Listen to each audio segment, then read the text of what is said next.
கேரளத்துல வாழ்ந்துகிட்டு இருக்கிற ஒரு முஸ்லீம் குடும்பம்.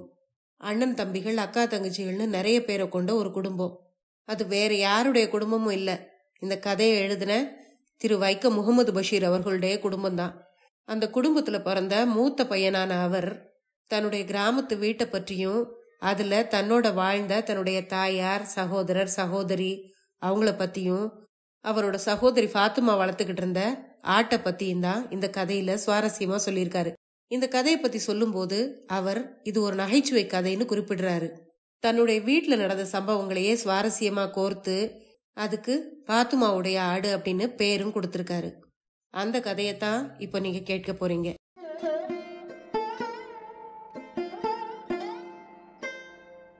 அனைவருக்கும் வணக்கம்.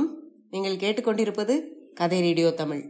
சில மாதங்களுக்கு முன்னால இருந்தே நம்ம சேனலோட சப்ஸ்கிரைபர் ஒருத்தங்க பஷீர் எழுதின கதை ஒண்ணு வேணும் அப்படின்னு கேட்டுக்கிட்டே இருந்தாங்க. நிறைய நாள் தேடின பிறகுதான் இந்த கதை எனக்கு கிடைச்சது. திரு முகமது பஷீர் அவர்கள் மலையாள இலக்கிய உலகத்துல மிக புகழ் பெற்ற ஒருவர். ஒரு மலையாள முஸ்லிம் குடும்பத்து வாழ்க்கை முறையை பத்தியும் அதுல நடக்கிற அன்றாட நிகழ்வுகளை பத்தியும் தான் சுவாரஸ்யமா இந்த கதை சொல்லுது. இந்த நாவல குமாரி CS விஜயம் அவர்கள் தமிழ்ல மொழிபெயர்த்திருக்காங்க. கதையை ஆரம்பிக்கிறதுக்கு முன்னால சேனலுக்கு வந்திருக்கிற எல்லாருக்கும் என்னுடைய அன்பான வரவேற்புகள். இப்ப வாங்க கதைக்குள்ள போகலாம். பாத்துமாவுடைய ஆடு அல்லது பெண்களுடைய புத்தி அப்படிங்கிற கதையத்தான் இங்க நான் சொல்ல போறேன். பல வருஷங்கள் தனிமையில அலைஞ்சு திரிஞ்சு வாழ்க்கையை கழிச்ச பிறகு மூக்குக்கு மேல பொங்கி வழியிற கோபத்தோட இனிமேலாவது நிம்மதியா இருக்கலாம்னு நினைச்சு என் வீட்டுக்கு திரும்பி வந்தேன். ஆனா எனக்கு கிடைச்சது எவ்வளவு அற்புதமான வரவேற்பு. எனக்கு வந்த கோபத்துக்கு அளவே இல்லை. நான் எனக்குள்ளாகவே குமஞ்சு குமுறிக்கிட்டு இருந்தேன். இது என்னோட வீடு, இதுல யாருன்னு குறை சொல்றது? 10-15 வருஷங்களாகவே நான் என் வீட்டுல தொடர்ந்து வாழ்ந்ததில்ல. எப்பவாவது ஒரு சில ராத்திரிகள்ல மட்டும் தங்கி இருந்ததா நினைவு, அவ்வளவுதான். எங்களோட இந்த குடும்ப வீட்டுக்கு எதிர பப்ளிக் ரோட்டுக்கு ஓரத்துல ஓடு வேயப்பட்ட ஒரு சின்ன கட்டடம் உண்டு. அது நான் மட்டும் வசிக்கிறதுக்காகவே கட்டப்பட்டது. அதை கட்டும்போது நானே கல்லும் மண்ணும் சுமந்திருக்கேன், ரொம்ப சிரமப்பட்டும் இருக்கேன். அந்த இடம் அமைதிக்கு உறைவிடமா இருக்கணும், அழகு கொஞ்சணும் அப்படிங்கிறதுக்காக நான் பல உபாயங்களையும் உத்திகளையும் கையாண்டேன். கற்களை கொண்டு எழுப்பப்பட்ட உயரமான சுவர்கள் கூடிய அந்த வீட்டோட முற்றத்துல வெள்ள மணலை பரப்ப செய்தேன். இந்த முற்றத்தை சுத்திலும் 4 பக்கமும் அழகான செடிகள் இருந்தது. முல்லையும் பிச்சியும் படர விடப்பட்டிருந்தது. முற்றத்தோட மூலைகள்ல கொய்யா செடிகளை நட்டு மரமா வளர்த்திருக்கேன். அந்த வீட்டு புழக்கடையில 2 குளங்கள் உண்டு. ஒன்னு குடி தண்ணீருக்கானது, இன்னொன்னு குளிக்கிறதுக்கு. அந்த வீட்டுல எனக்குன்னு தனியா ஒரு கக்கூஸ் கூட உண்டு.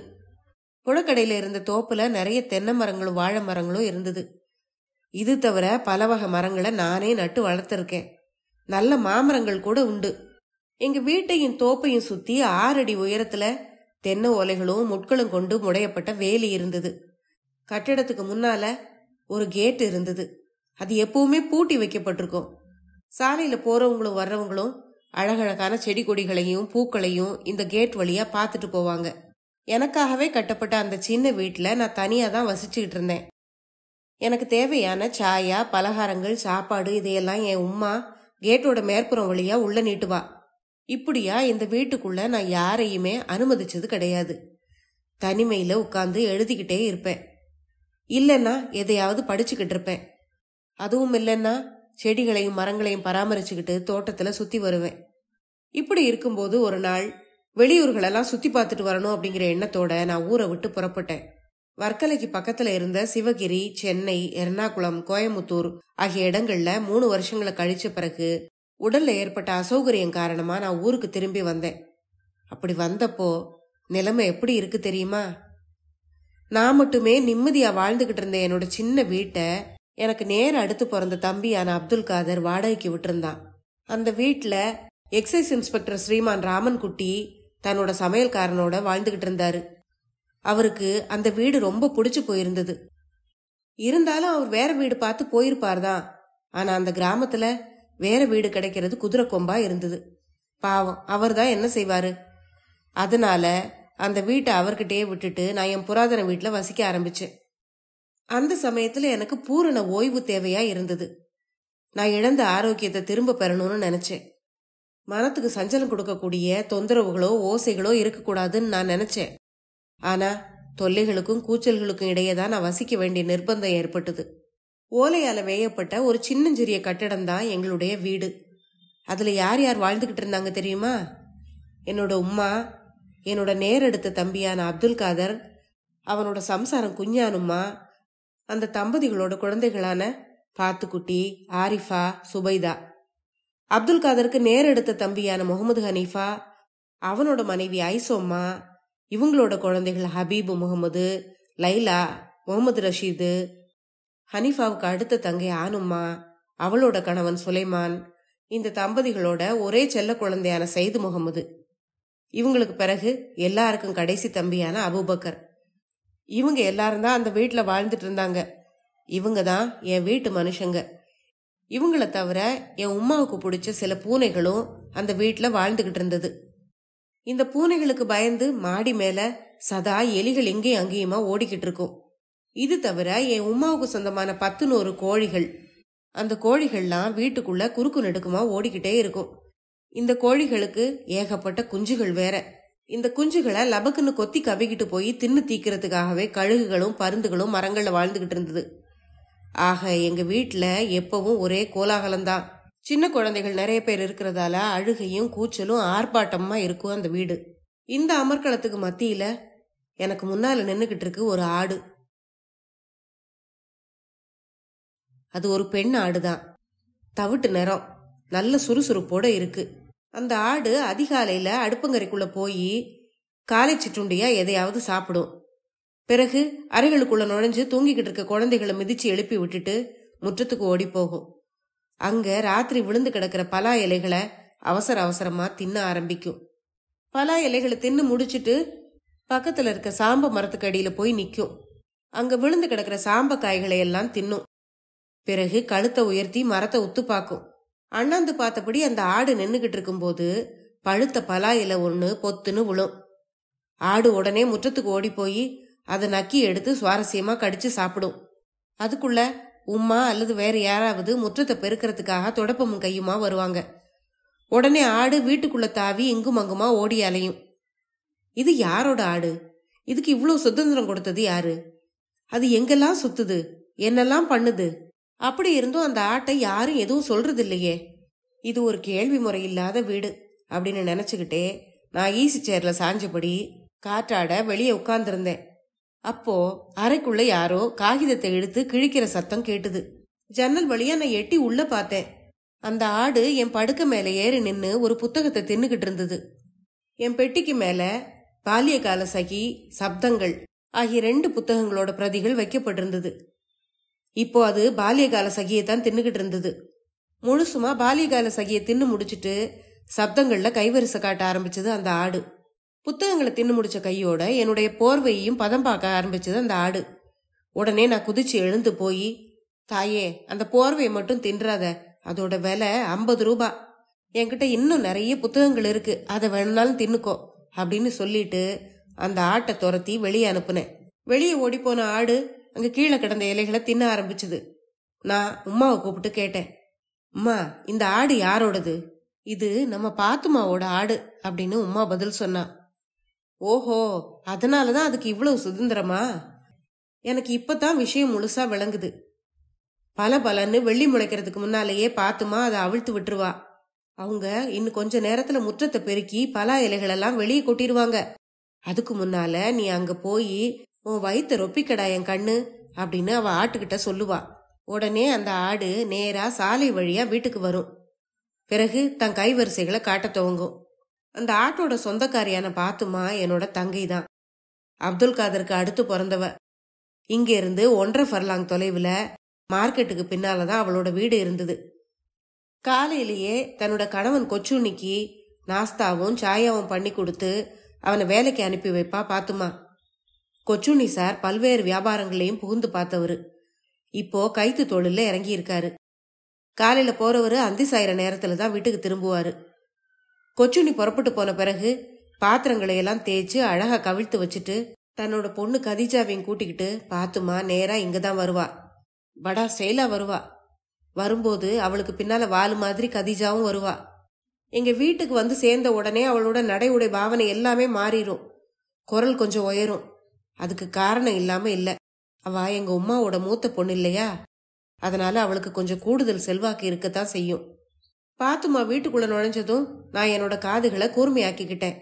பாத்துமாவோட ஆடு இருக்கு, உமா இருக்கா, என் சகோதரர்களோட மனைவிமாரு இருக்காங்க. வேறு என்ன வேணும்? உள்ள என்ன நடக்கும்? உள்ள போன பாத்துமா என் தங்கச்சி கிட்டையும் உமா கிட்டையும் அண்ணிகள் கிட்டையும் அதிகாரத்தோட கேட்டா, என் ஆட்டுக்கு யாராச்சும் கஞ்சி தண்ணி கொடுத்தீங்களா அப்படின்னு. உமா சொன்னா, போடி போ, நீயும் உன் ஆடும், எங்களுக்கு ஏகப்பட்ட வேலை கிடக்குது. உமாவுக்கு அப்புறம் பாத்துமா வீட்டு மருமகள் கிட்ட ஏதோ கேட்டா. கடைசி தங்கச்சி கிட்டையும் ஏதோ கடுகடுன்னு சொன்னா. அவ கேட்டதுக்கு அவங்கெல்லாம் என்ன பதில் சொன்னாங்கன்னு தெரியல. ஆனா கடைசியில பாத்துமா கோவத்தோட சொன்னா, நீங்க யாரும் எதுவும் செய்ய வேண்டாம், என் ஆடு பெறட்டும், அப்புறம் பாருங்க அப்படின்னு சொன்னா. பாத்துமாவோட ஆடு பிரசவிச்சதும் அவ என்ன பண்ண போறா? நான் திரும்பி முற்றத்துல மேய்ஞ்சிக்கிட்டு இருந்த பாத்துமாவோட ஆட்டை பார்த்தேன். அதோட முதுகுல ஒரு காக்கா வந்து உட்கார்ந்தது. அதே சமயத்துல உமா பாத்தீங்களா அப்படின்னு சத்தம் போட்டுக்கிட்டே என் கடைசி தம்பியான அபூபக்கர் மடிப்பு கலையாத உடைகளோடையும் படிய வாரின தலையோடையும் சத்தம் போடுற செருப்புகளோட உள்ள நுழைஞ்சான். ஆளு பெரிய டம்ப பேர்வழி. ஒரு நாளைக்கு 2 தடவை உட மாத்துவான். அவன்கிட்ட 60 ஜோடி செருப்புகள் இருக்குன்னு உமா சொல்லியிருக்கா. ஒல்லியா வடவடன்னு இருப்பான். ஆனா அவனோட குரல் மட்டும் இடி முழக்கம் போல இருக்கும். மகா ரோஷக்காரன். நான் இங்க வந்ததும் அவனை என்னுடைய அறையிலிருந்து வெளியேற்றிட்டேன். எனக்குன்னு என் வீட்டுல இருந்த அறையில ஐயா சர்வாதிகாரியா கோலோச்சிக்கிட்டு இருந்தான். என் பாப்பா இந்த வீட்டை கட்டும் போதே நானும் அப்துல் காதரும் படிக்கிறதுக்குன்னு தான் இதை ஒதுக்குப்புறமா கட்டி வச்சிருந்தாரு. ஆரம்பத்திலேயே நான் அப்துல் காதரை அந்த அறையில இருந்து வெளியே அனுப்பிட்டேன். அவன் அதுக்கு பிறகு உமாவுக்கு பக்கத்துல படுத்து தூங்க ஆரம்பிச்சான். இப்போ அவனுக்கு தலை முழுசும் நரைச்சு போயிருச்சு. பார்த்தா அவன் எனக்கு அண்ணன் மாதிரி இருக்கான். என்னோட இந்த பழைய அறைக்கு இணையா இன்னொரு அறைய அவன் இப்ப வீட்டோட மற்றொரு புறத்துல கட்டியிருக்கான். அந்த அறையத்தான் ஹனீஃபாவும் அவனுடைய பெண்டாட்டி பிள்ளைகளும் ராத்திரி படுக்கிறதுக்கு பயன்படுத்தி வந்தாங்க. அபுவை நான் என் அறையில இருந்து வெளியேற்றினதும் அவன் தன்னோட பெட்டி புத்தகங்கள் விளக்கு படுக்க சகிதமா ஹனீஃபாவோட அறைக்கு தான் குடி போனான்.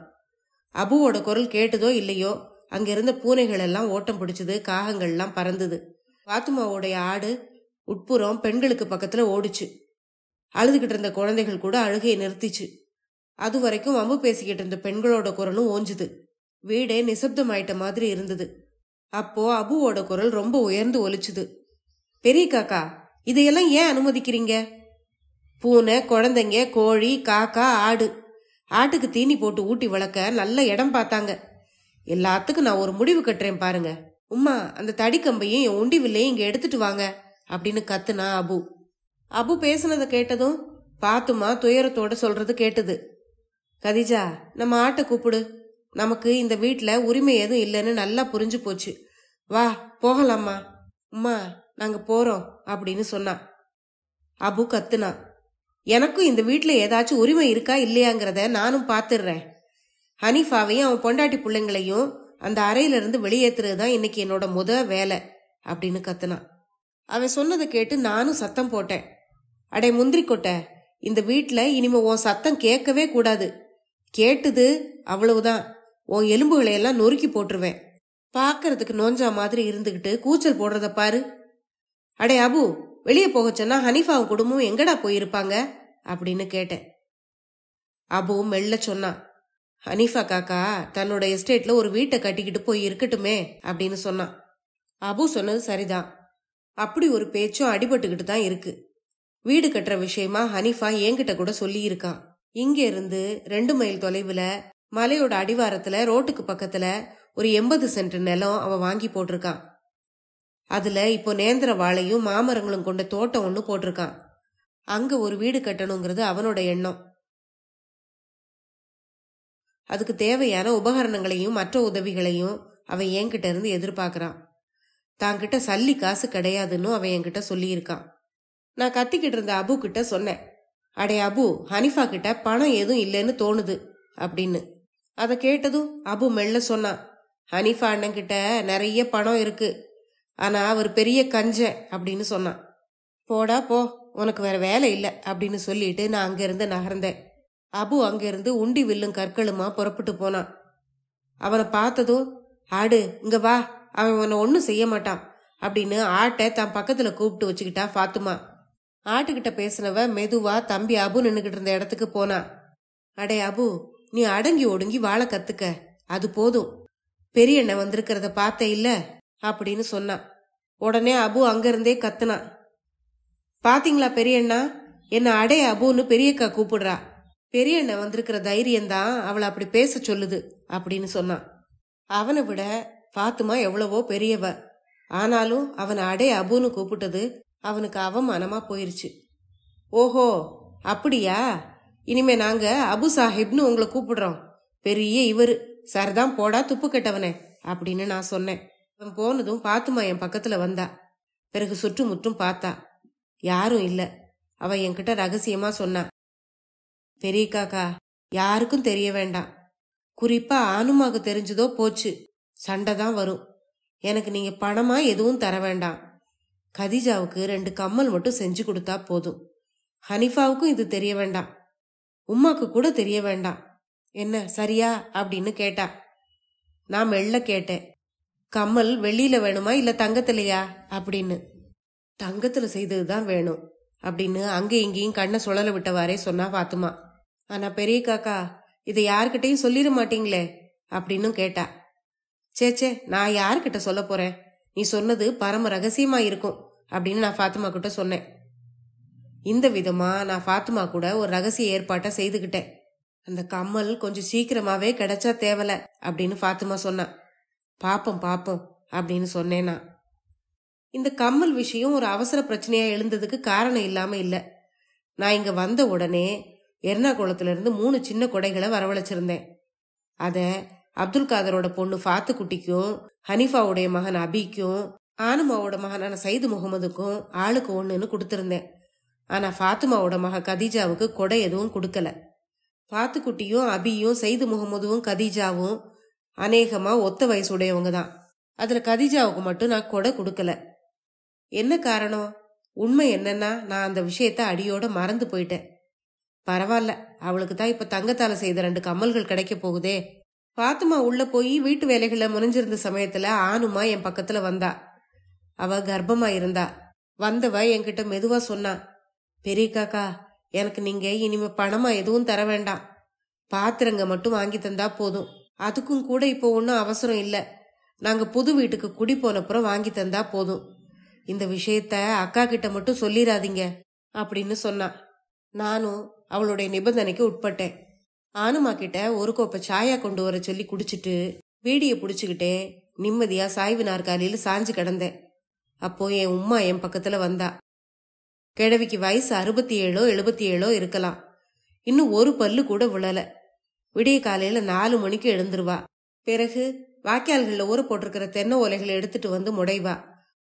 முடைஞ்ச பிறகு அதெல்லாம் உலர வைப்பா. அடுத்ததா வீட்டுக்கு தேவையான தண்ணீரை இழுத்து நிரப்புவா. 2 கைகள்லயும் பெரிய பெரிய குடங்களா தூக்கிட்டு வருவா. பாத்துமா, ஆனுமா, ஐசோமா, குஞ்சானுமா எல்லாரையும் அதட்டி உருட்டி வேலை வாங்குவா.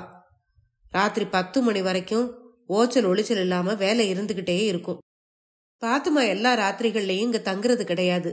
வீட்டுல 3 பெண்கள் இருந்தாலும் அம்மா எதுக்காக உழைச்சு சிரமப்படணும், ஓய்வு எடுத்துக்கிட்டு சுகமா இருக்க கூடாதான்னு எனக்கு தோணும். இந்த கேள்விகளுக்கெல்லாம் அம்மா கிட்ட பதில் தயாராவே இருக்கும். இவங்களுக்கெல்லாம் ஒன்னும் தெரியாது. வீட்டை நிர்வாகம் பண்ண இவங்களுக்கு சாமர்த்தியமே பத்தாது. சரிம்மா, அவங்க அதையெல்லாம் கத்துக்கட்டுமே. பொறுப்பை அவங்க கையில ஒப்படைச்சிட்டு நீ நிம்மதியா இருக்க கூடாதான்னு நான் கேட்பேன். அப்பவும் பதில் தயாரா இருக்கும். உனக்கு வீட்டை பத்தி என்ன தெரியும், நீ ஒண்டி கட்ட 3 சான் வயிறு அப்படின்னு உம்மா பதில் சொல்லுவா.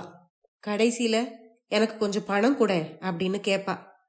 எங்களோட உரையாடல் எப்பவுமே பண விஷயத்துலதான் வந்து நிக்கும். என்னோட ஆரோக்கியத்துக்கு அது அவ்வளவு நல்லது இல்ல. அதனால உம்மா எதை சுமந்தாலும் சரி, எதை எடுத்துக்கிட்டு போறத பார்த்தாலும் சரி, நான் கண்டும் காணாத மாதிரி இருந்துருவேன். அம்மா வந்து பணம் கேட்குற மாதிரி ஒரு நிலைமைய நாமா ஏன் உண்டாக்கணும் அப்படின்னு நினைச்சுக்குவேன். ஆனாலும் அம்மா என்கிட்ட வந்தா, அடே எனக்கு ஒரு 10 ரூபா கொடை அப்படின்னு கேட்டா. உம்மா வந்து பணம் கேட்குற மாதிரி நான் எந்த தவறும் செய்யலையே அப்படிங்கிற பாவனையில நான் உம்மாவை பார்த்தேன். உம்மா மெதுவான குரல்ல சொன்னா, அப்துல் காதருக்கும் தெரிய வேண்டாம், ஹனிஃபாவுக்கும் தெரிய வேண்டாம், ஆனுமாவுக்கும் பாத்துமாவுக்கும் கூட தெரிய வேண்டாம் அப்படின்னு சொன்னான். நான் கொஞ்சம் கோவத்தோடயே அவகிட்ட கேட்டேன், இந்த வீட்டுக்கு வந்த பிறகு நான் எத்தனை ரூபா கொடுத்துருக்கேன்?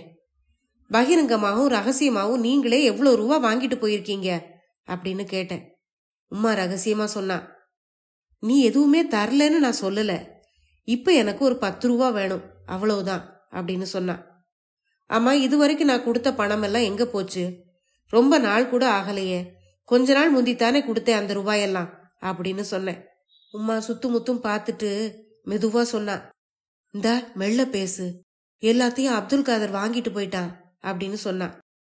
அப்துல் காதரா? அவனுக்குன்னு தனியா வேற நான் ரூபா கொடுத்துருக்கேனே. நொண்டி பைய, அவன் வரட்டும் சொல்றேன் அப்படின்னு சொன்னேன். சின்ன வயசுல அப்துல் காதருக்கு முடக்குவாதம் வந்தது. வாப்பா ஆயிரக்கணக்கில் பணத்தை வாரி இறைச்சு வைத்தியம் பார்த்தாரு. இறுதியில ஒரு காலில் ஊனத்தோட வியாதி குணமாச்சு. வலது கால் மட்டும் அவனுக்கு சூம்பி இருக்கும். மற்றபடி ஆளை பார்க்க பயில்வானா தான் இருப்பான். ஒரு இரும்பு கழியை ஊன்றிக்கிட்டு தான் நடப்பான். உம்மா மெல்ல சொன்னான், அவனை எதுவும் கேட்க வேணாம். இந்த தோப்பு துறவு வீட்டு நிர்வாகம் எல்லாத்தையும் அவன் தானே கவனிச்சுக்கிட்டு வர்றான். அவன் மட்டும் இல்லைன்னா அப்ப தெரியும் சங்கதி. உனக்கு என்ன ஒண்டி கட்ட 3 சான் வயிறும் தானுமா நீ ஊர் சுத்த போன? கண்ட கண்ட இடங்களுக்கெல்லாம் போய் எவ்வளவு ரூபாய் செலவழிச்ச அப்படின்னு கேட்டா. நான் போனதுக்கு தான் நிறைய பரிகாரம் செய்துட்டேனே, இங்க நானும் நிறைய பணம் செலவழிச்சிருக்கேன் அப்படின்னு சொன்னேனா. மெல்ல பேச, இங்க இல்லைன்னு யாரும் சொல்லல. சரி சரி, காதும் காதும் வச்சாப்புல எனக்கு ஒரு 10 ரூபா கொடு அப்படின்னு ரகசியமா கேட்டா. நானும் ரொம்ப தாழ்ந்த குரல்ல சொன்னேன், உமா உன்கிட்ட ஒரு ரகசியம் சொல்ல போறேனா, ஆனா இப்போ இத நீங்க யாருக்கிட்டையும் போய் சொல்லி வைக்காதீங்க. என்கிட்ட இப்ப ஆக மொத்தம் ஒரே ஒரு 5 ரூபாய் நோட்டு தான் இருக்கு, அவ்வளவுதான், வேற தம்புடி காசு கிடையாது அப்படின்னு சொன்னேன். உடனே உமா சொன்னா, சரி அந்த 5 ரூபாயாவது இப்படி எடு அப்படின்னு. நான் சுத்து முத்தும் பார்த்துட்டு அறைக்குள்ள போய் 5 ரூபாய் நோட்டையும் ஒரு நேந்திரம் பழத்தையும் எடுத்துக்கிட்டு வந்தேன். பழத்தோட வாசனையை மோப்பம் பிடிச்சிட்டு பாத்துமாவோட ஆடு என் முன்னால வந்து நின்னுது. பழத்தை தோல் உரிச்சு நான் சாப்பிட்டேன். கொண்டு வந்த 5 ரூபாய பரம ரகசியமா உமாவோட மடியில போட்டேன். உமா சுத்து முத்தும் பார்த்தா. சுத்திலும் அங்க யாருமே இல்ல. உமா அதை நல்லா மடிச்சு துணியோட ஓரத்துல முடிஞ்சு ரவிக்கைக்குள்ள செருகிக்கிட்டா. பிறகு எதுவுமே நடக்காத மாதிரி உட்கார்ந்துகிட்டு இருந்தா. நான் அவகிட்ட கேட்டேன், உமா அப்புறம் என்னெல்லாம் இங்க விசேஷம் சொல்லுங்க அப்படின்னு கேட்டேன். உமா சொன்னா, அடே எனக்கோ ரொம்ப வயசாயிருச்சு, இன்னைக்கோ நாளைக்கோ எப்ப சாவேன்னு தெரியல, எனக்கு ஒரே ஒரு ஆசை மட்டும் இருக்கு, உனக்கு ஒரு கல்யாணமாகி உன் கூட நான் இருக்கணும்னு சொன்னான். உம்மா சொன்னதுதான் தாமதம். நான் இறைஞ்சு கத்த ஆரம்பிச்சிட்டேன். எங்கேயாவது போய் அக்கடான நிம்மதியா இருக்கலாம்னு நினைச்சா விடமாட்டாங்க போல இருக்குதே. பாத்துமா ஆனுமா இங்க ஓடி வாங்க, என் பெட்டியும் படுக்கையும் எடுத்துட்டு வாங்க, ஒரு கூலி ஆளை கூப்பிடுங்க அப்படின்னு கத்துனேன். அவங்க 2 பேருமே ஓடி வந்தாங்க. என்னம்மா இதெல்லாம் அப்படின்னு ஆனுமா கேட்டா. பாத்துமா சொன்னா, பெரிய அண்ணா கிட்ட உம்மா ஏதாச்சும் பணம் கேட்டிருப்பா அப்படின்னு. அதெல்லாம் ஒண்ணும் இல்ல அப்படின்னு நான் சொன்னேன். உம்மா உடனே எழுந்து உள்ள போனா. என்னம்மா பண்ண அப்படின்னு கேட்டுக்கிட்டே அவங்க 2 பேரும் உமாவுக்கு பின்னால போனாங்க. அப்பாடா அப்படின்னு நான் கொஞ்சம் நிம்மதியோட உட்கார்ந்துகிட்டேன். மறுபடியும் ஆனுமாவை கூப்பிட்டு ஒரு சாயா தருவிச்சு குடிச்சேன். பீடியை பத்த வச்சுக்கிட்டேன். அப்போ பாத்துமாவோட ஆடு முத்தத்துல நின்னுகிட்டு என் பக்கத்துல வச்சிருந்த வத்தி பெட்டியை தின்ன முயற்சி பண்றத பார்த்தேன். உடனே நான் அதை எடுத்து தீக்குச்சிகளை எடுத்துட்டு காலி பெட்டியை அதுகிட்ட கொடுத்தேன். பாத்துமாவோட ஆடு அதையும் நல்லா ரசிச்சு சுவைச்சு சாப்பிட்டுது. இந்த சமயத்துல பாத்துமா அங்க வந்தா. கொஞ்சம் கஞ்சி தண்ணி கொண்டு வந்து அவ ஆட்டுக்கு கொடுத்தா. நான் அவகிட்ட சொன்னேன், பாத்துமா உன் ஆடு என்னோட 2 புத்தகங்களை சாப்பிட்டுருச்சு அப்படின்னு சொன்னேன். அதை கேட்ட அவ, அப்படியெல்லாம் சொல்லாதீங்க பெரிய காக்கா, என் ஆடு அப்படியெல்லாம் ஒரு நாளும் செய்யாது அப்படின்னு சொல்லிட்டு உடனே குரலை தாழ்த்தி, கமல் விஷயம் என்னாச்சு அப்படின்னு கேட்டா. நானும் குரலை தாழ்த்தி, எல்லாம் நினைவு இருக்குது அப்படின்னு சொன்னேன். அவ இன்னும் கொஞ்சம் குரலை தாழ்த்தி, யாருக்கும் தெரிய வேணாம் அப்படின்னு சொன்னவாறே பாத்திரமும் கையுமா உள்ள போயிட்டா. கொஞ்ச நேரத்துல அபு ஒரு கடிதமும் கையுமா அங்க வந்தான். கடிதத்தை என்கிட்ட கொடுத்துட்டு ஒரு தடி கம்ப கையில எடுத்துக்கிட்டு வந்து வீட்டுக்குள்ள இருந்து வந்த இறைச்சலை கேட்டு என்ன விஷயம் அப்படின்னு அதட்டிக்கிட்டே உள்ள போனான். அவன் உள்ள நுழைஞ்சதும் வீடு நிசப்தமானது. நான் அந்த கடிதத்தை பிரிச்சு படிச்சேன். சென்னையில இருந்து அந்த கடிதம் வந்திருந்தது. மாண்புமிகு எம் கோவிந்தனுடைய மனைவி டாக்டர் பத்மாவதி அம்மாவுக்கு ஆண் குழந்தை பிறந்துள்ளது, தாயும் சேயும் நலம் அப்படின்னு அந்த கடிதத்தில் எழுதப்பட்டிருந்தது. நானும் அந்த கடிதத்துக்கு உடனே ஒரு பதில் எழுதினேன். பாலாவுக்கு ஒரு தம்பி பாப்பா கிடைச்சிருப்பதை ஒட்டி அவளுக்கு என்னுடைய வாழ்த்துக்களை தெரிவிச்சுக்கிட்டேன். திரு எம் கோவிந்தனுக்கு 2வது முறையா அப்பா பதவி கிடைச்சிருக்கிறதுக்காக அவரை பாராட்டினேன். நான் இப்போ என் உமாவோட தங்கி இருக்கிற விவரத்தை என் நண்பர்கள் கிட்ட தெரிவிக்குமாறும் எல்லாருடைய சௌக்கியத்தை பத்தி நான் விசாரிச்சதாகவும் அவங்க கிட்ட சொல்லும்படி கேட்டுக்கிட்டு அப்பாவுக்கும் அம்மாவுக்கும் குழந்தைகளுக்கும் என்னுடைய வாழ்த்துக்களை மறுபடியும் ஒரு முறை தெரிவிச்சுட்டு கடிதத்தை பூர்த்தி செய்து கவர்ல போட்டு ஒட்டி அட்ரஸ் எழுதி அபுவை கூப்பிட்டு கொடுத்துட்டு இதை கொண்டு போய் சீக்கிரம் போஸ்ட் பண்ணுடா அப்படின்னு ஆணையிட்டேன். அப்போ எனக்கு இன்னொரு விஷயம் நினைவுக்கு வந்தது. நில்லுடா அப்படின்னு அவனை பார்த்து சொன்னேன். உன்னை பத்தி நிறைய புகாருங்க என் காதுக்கு வருது. அப்துல் காதர் கடையில இருந்து பணத்தை எல்லாம் எடுத்து கண்டவங்களுக்கெல்லாம் நீ கடன் கொடுக்கறியாமே, கண்ட பத்திரிகைகளுக்கெல்லாம் நீ ஏஜென்சி வேற எடுத்திருக்கியான், யாரையும் லட்சியம் பண்றது இல்லைன்னு சொல்றாங்க, இதெல்லாம் நிஜம்தானா அப்படின்னு கேட்டேன். நான் கேட்ட எல்லா கேள்விகளுக்கும் சேர்த்து மொத்தமா அவன் பதில் சொன்னான். என்ன கண்டாத்தான் இங்க யாருக்குமே பிடிக்காதே அப்படின்னு. நான் வேற எதுவும் சொல்றதுக்கு முன்னால அவன் மறுபடியும் சொன்னான். பெரிய காக்கா, வந்த உடனே பாத்தீங்களா, அக்கா மாருங்க, அண்ணிங்க, உம்மா எல்லாருமா இந்த முத்தம் தோப்பு துறவுங்க எல்லாத்தையும் நல்லா பெருக்கி கூட்டி குப்பை எல்லாத்தையும் தீ போட்டு கொளுத்தி எவ்வளவு சுத்தமா வச்சிருக்காங்க பாத்தீங்களா. முன்னால நான் சொன்னப்போ யாருமே லட்சியம் பண்ணல, வேணும்னா நீயே பெருக்கிக்கடான்னு சொன்னாங்க. இப்ப மட்டும் என்னவா, பெரிய காக்கா கிட்ட இருந்து பணம் பறிக்கிறதுக்காகத்தான் இதெல்லாம். பணக்காரன் வந்த உடனே அவரை சந்தோஷப்படுத்துறதுக்காக அவங்க இதையெல்லாம் செய்யறாங்க. உங்களை மாதிரி நான் என்ன பணக்காரனா, இல்ல என் கையில காசு பணம் தான் இருக்கா? ரெண்டும் கிடையாது. பெரியண்ணா, நம்ம வீட்டு முற்றத்தை நாம இன்னும் அழகா மாத்தி அமைக்கணும், கூரைய மாத்தி ஓடு போடணும் அப்படின்னு பேசிக்கிட்டே போனவனை மறிச்சு நாமன்னு சொன்னா என்ன அர்த்தம் அப்படின்னு கேட்டேன். பெரிய காக்கா தான் முதல் போடணும், என்கிட்ட ஏது பணம் அப்படின்னு சொன்னா அவன். சொல்லிட்டு அவன் நான் கொடுத்த கடிதத்தை எடுத்துக்கிட்டு போனான். அவன் போன கையோட கடையில இருந்து ஹனீஃபா வந்தான். ஹனீஃபா ராணுவத்துல இருந்தவன். அதை விட்டுட்டு வந்த பிறகு தையல் கடை ஒண்ணு ஆரம்பிச்சான். கூடவே சைக்கிள் கடையும் நடத்திக்கிட்டு இருந்தான். ஹனீஃபா சாதாரணமாவே எப்பவும் ஸ்டைலா தான் இருப்பான். ஆனா இன்னைக்கு என்னவோ ரொம்ப சாதாரணமா இருந்தான். வந்தவனை பார்த்தும் நான் எதுவும் பேசல. ஆனா அவனே வந்து ஆரம்பிச்சான். பெரிய காக்கா, நான் என் இடத்த விக்கலான்னு இருக்கேன், உங்களுக்குன்னா அதை குறைஞ்ச விலைக்கே தர்றேன் அப்படின்னு சொன்னான். அதை எதுக்குடா இப்ப விக்கிற? ஆமா, உன் இடத்துக்கு என்ன விலை எதிர்பார்க்கற அப்படின்னு கேட்டேன் நான். பெரிய காக்காங்கிறதுக்காக குறைஞ்ச விலைக்கு தர்றேன், ஒரு 10,000 ரூபாய் கொடுங்க அப்படின்னு சொன்னா அவன். 10,000 ரூபாய்? ஹனீஃபா அந்த இடத்த எவ்வளவு விலைக்கு வாங்கினாங்கிறது எனக்கு நல்லா தெரியும். நான் உடனே பேச்ச மாத்தினேன். ஆமா, இப்ப வீட்டு செலவுக்குன்னு நீ எவ்வளவு கொடுக்கற அப்படின்னு கேட்டேன். 2-3 வருஷங்களுக்கு முன்னால ஹனீஃபா வீட்டு செலவுக்குன்னு கொடுத்துக்கிட்டு இருந்தது தினசரி 2 அணாதான். அவனுக்கும் அவன் மனைவிக்கும் 2 குழந்தைகளுக்கும் தினசரி சாப்பாடு சாயா வகையறாக்களுக்கு அவன் கொடுத்துக்கிட்டு இருந்தது அந்த 2 அணாதான். வீட்டுக்கு தேவையான சோப்பு சீப்பு எண்ணெய்ன்னு எதுவுமே அவன் வாங்கினது கிடையாது. எல்லாம் அந்த 2 அணாவில் உட்பட்டதுதான்.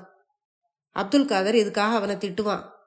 ஆனாலும் ஹனீஃபாவுக்கு வெக்கமான சூடு சொரணை எதுவுமே கிடையாது. அதிகமா யாரும் பேசினா அவன் சொல்லுவான், நான் வேணா பட்டாளத்துக்கே போயிடுறேன், சர்க்காருக்கு இன்னும் என் சேவை தேவையா இருக்கு அப்படின்னு சொல்லுவான். அப்துல் காதருக்கும் ஹனீஃபாவுக்கும் இடையில நான் தலையிட்டு 2 பேருக்கும் இடையில ஒரு பொது உடன்படிக்கை ஏற்படுத்தி வச்சேன். 2 அணாவை நான் 4 அணாவாக்குனேன். படிப்படியா அது 12 அணா வரைக்கும் உயர்ந்தது. அப்படி உயர்ந்த தொகைய நான் வீட்டை விட்டு போன பிறகு ஹனீஃபா படிப்படியா குறைச்சு இப்ப பழையபடியே 2 அணா தான் கொடுத்துக்கிட்டு இருக்கிறதா கேள்வி. இப்போ அவனுக்கு இன்னும் ஒரு குழந்தை வேற கூடியிருக்கு. ஆனாலும் அவன் 2 அணா தான் கொடுத்துக்கிட்டு இருந்தான். ஹனீஃபா தொடர்ந்து பேச ஆரம்பிச்சான்.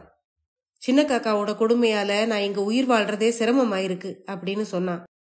ஏன், அப்துல் காதர் உன்னை என்ன கொடுமைப்படுத்தினா அப்படின்னு கேட்டேனா. அவரு ஒரு நோட்டு கட்டோட என் கடைக்குள்ள வந்தாரு. அங்க நிறைய பெரிய மனுஷங்க உட்கார்ந்துகிட்டு இருந்தாங்க. பாத்தியாடான்னு சொல்லி அந்த நோட்டுக்கட்டை என் முகத்திலேயே வீசி எறிஞ்சிட்டு பணத்தை வீசி பணத்தை எடுக்கணும், புரியுதா அப்படின்னு சொன்னாரு. அப்புறம் அங்கிருந்து நொண்டி நொண்டி இறங்கி போனாரு. நான் வெக்கத்தால குன்னி போயிட்டேன். நான் பெரிய காக்காவுக்கு நெதம் பீடி வாங்கி தரேன் இல்ல, தினசரி தீப்பெட்டியும் வாங்கி தரேன் இல்ல, இப்படியெல்லாம் பணத்தை வீசியும் ஏன் பணம் மட்டும் ஏன் பணத்தை இழுத்துக்கிட்டு வர மாட்டேங்குது அப்படின்னு அவன் கேட்டான்.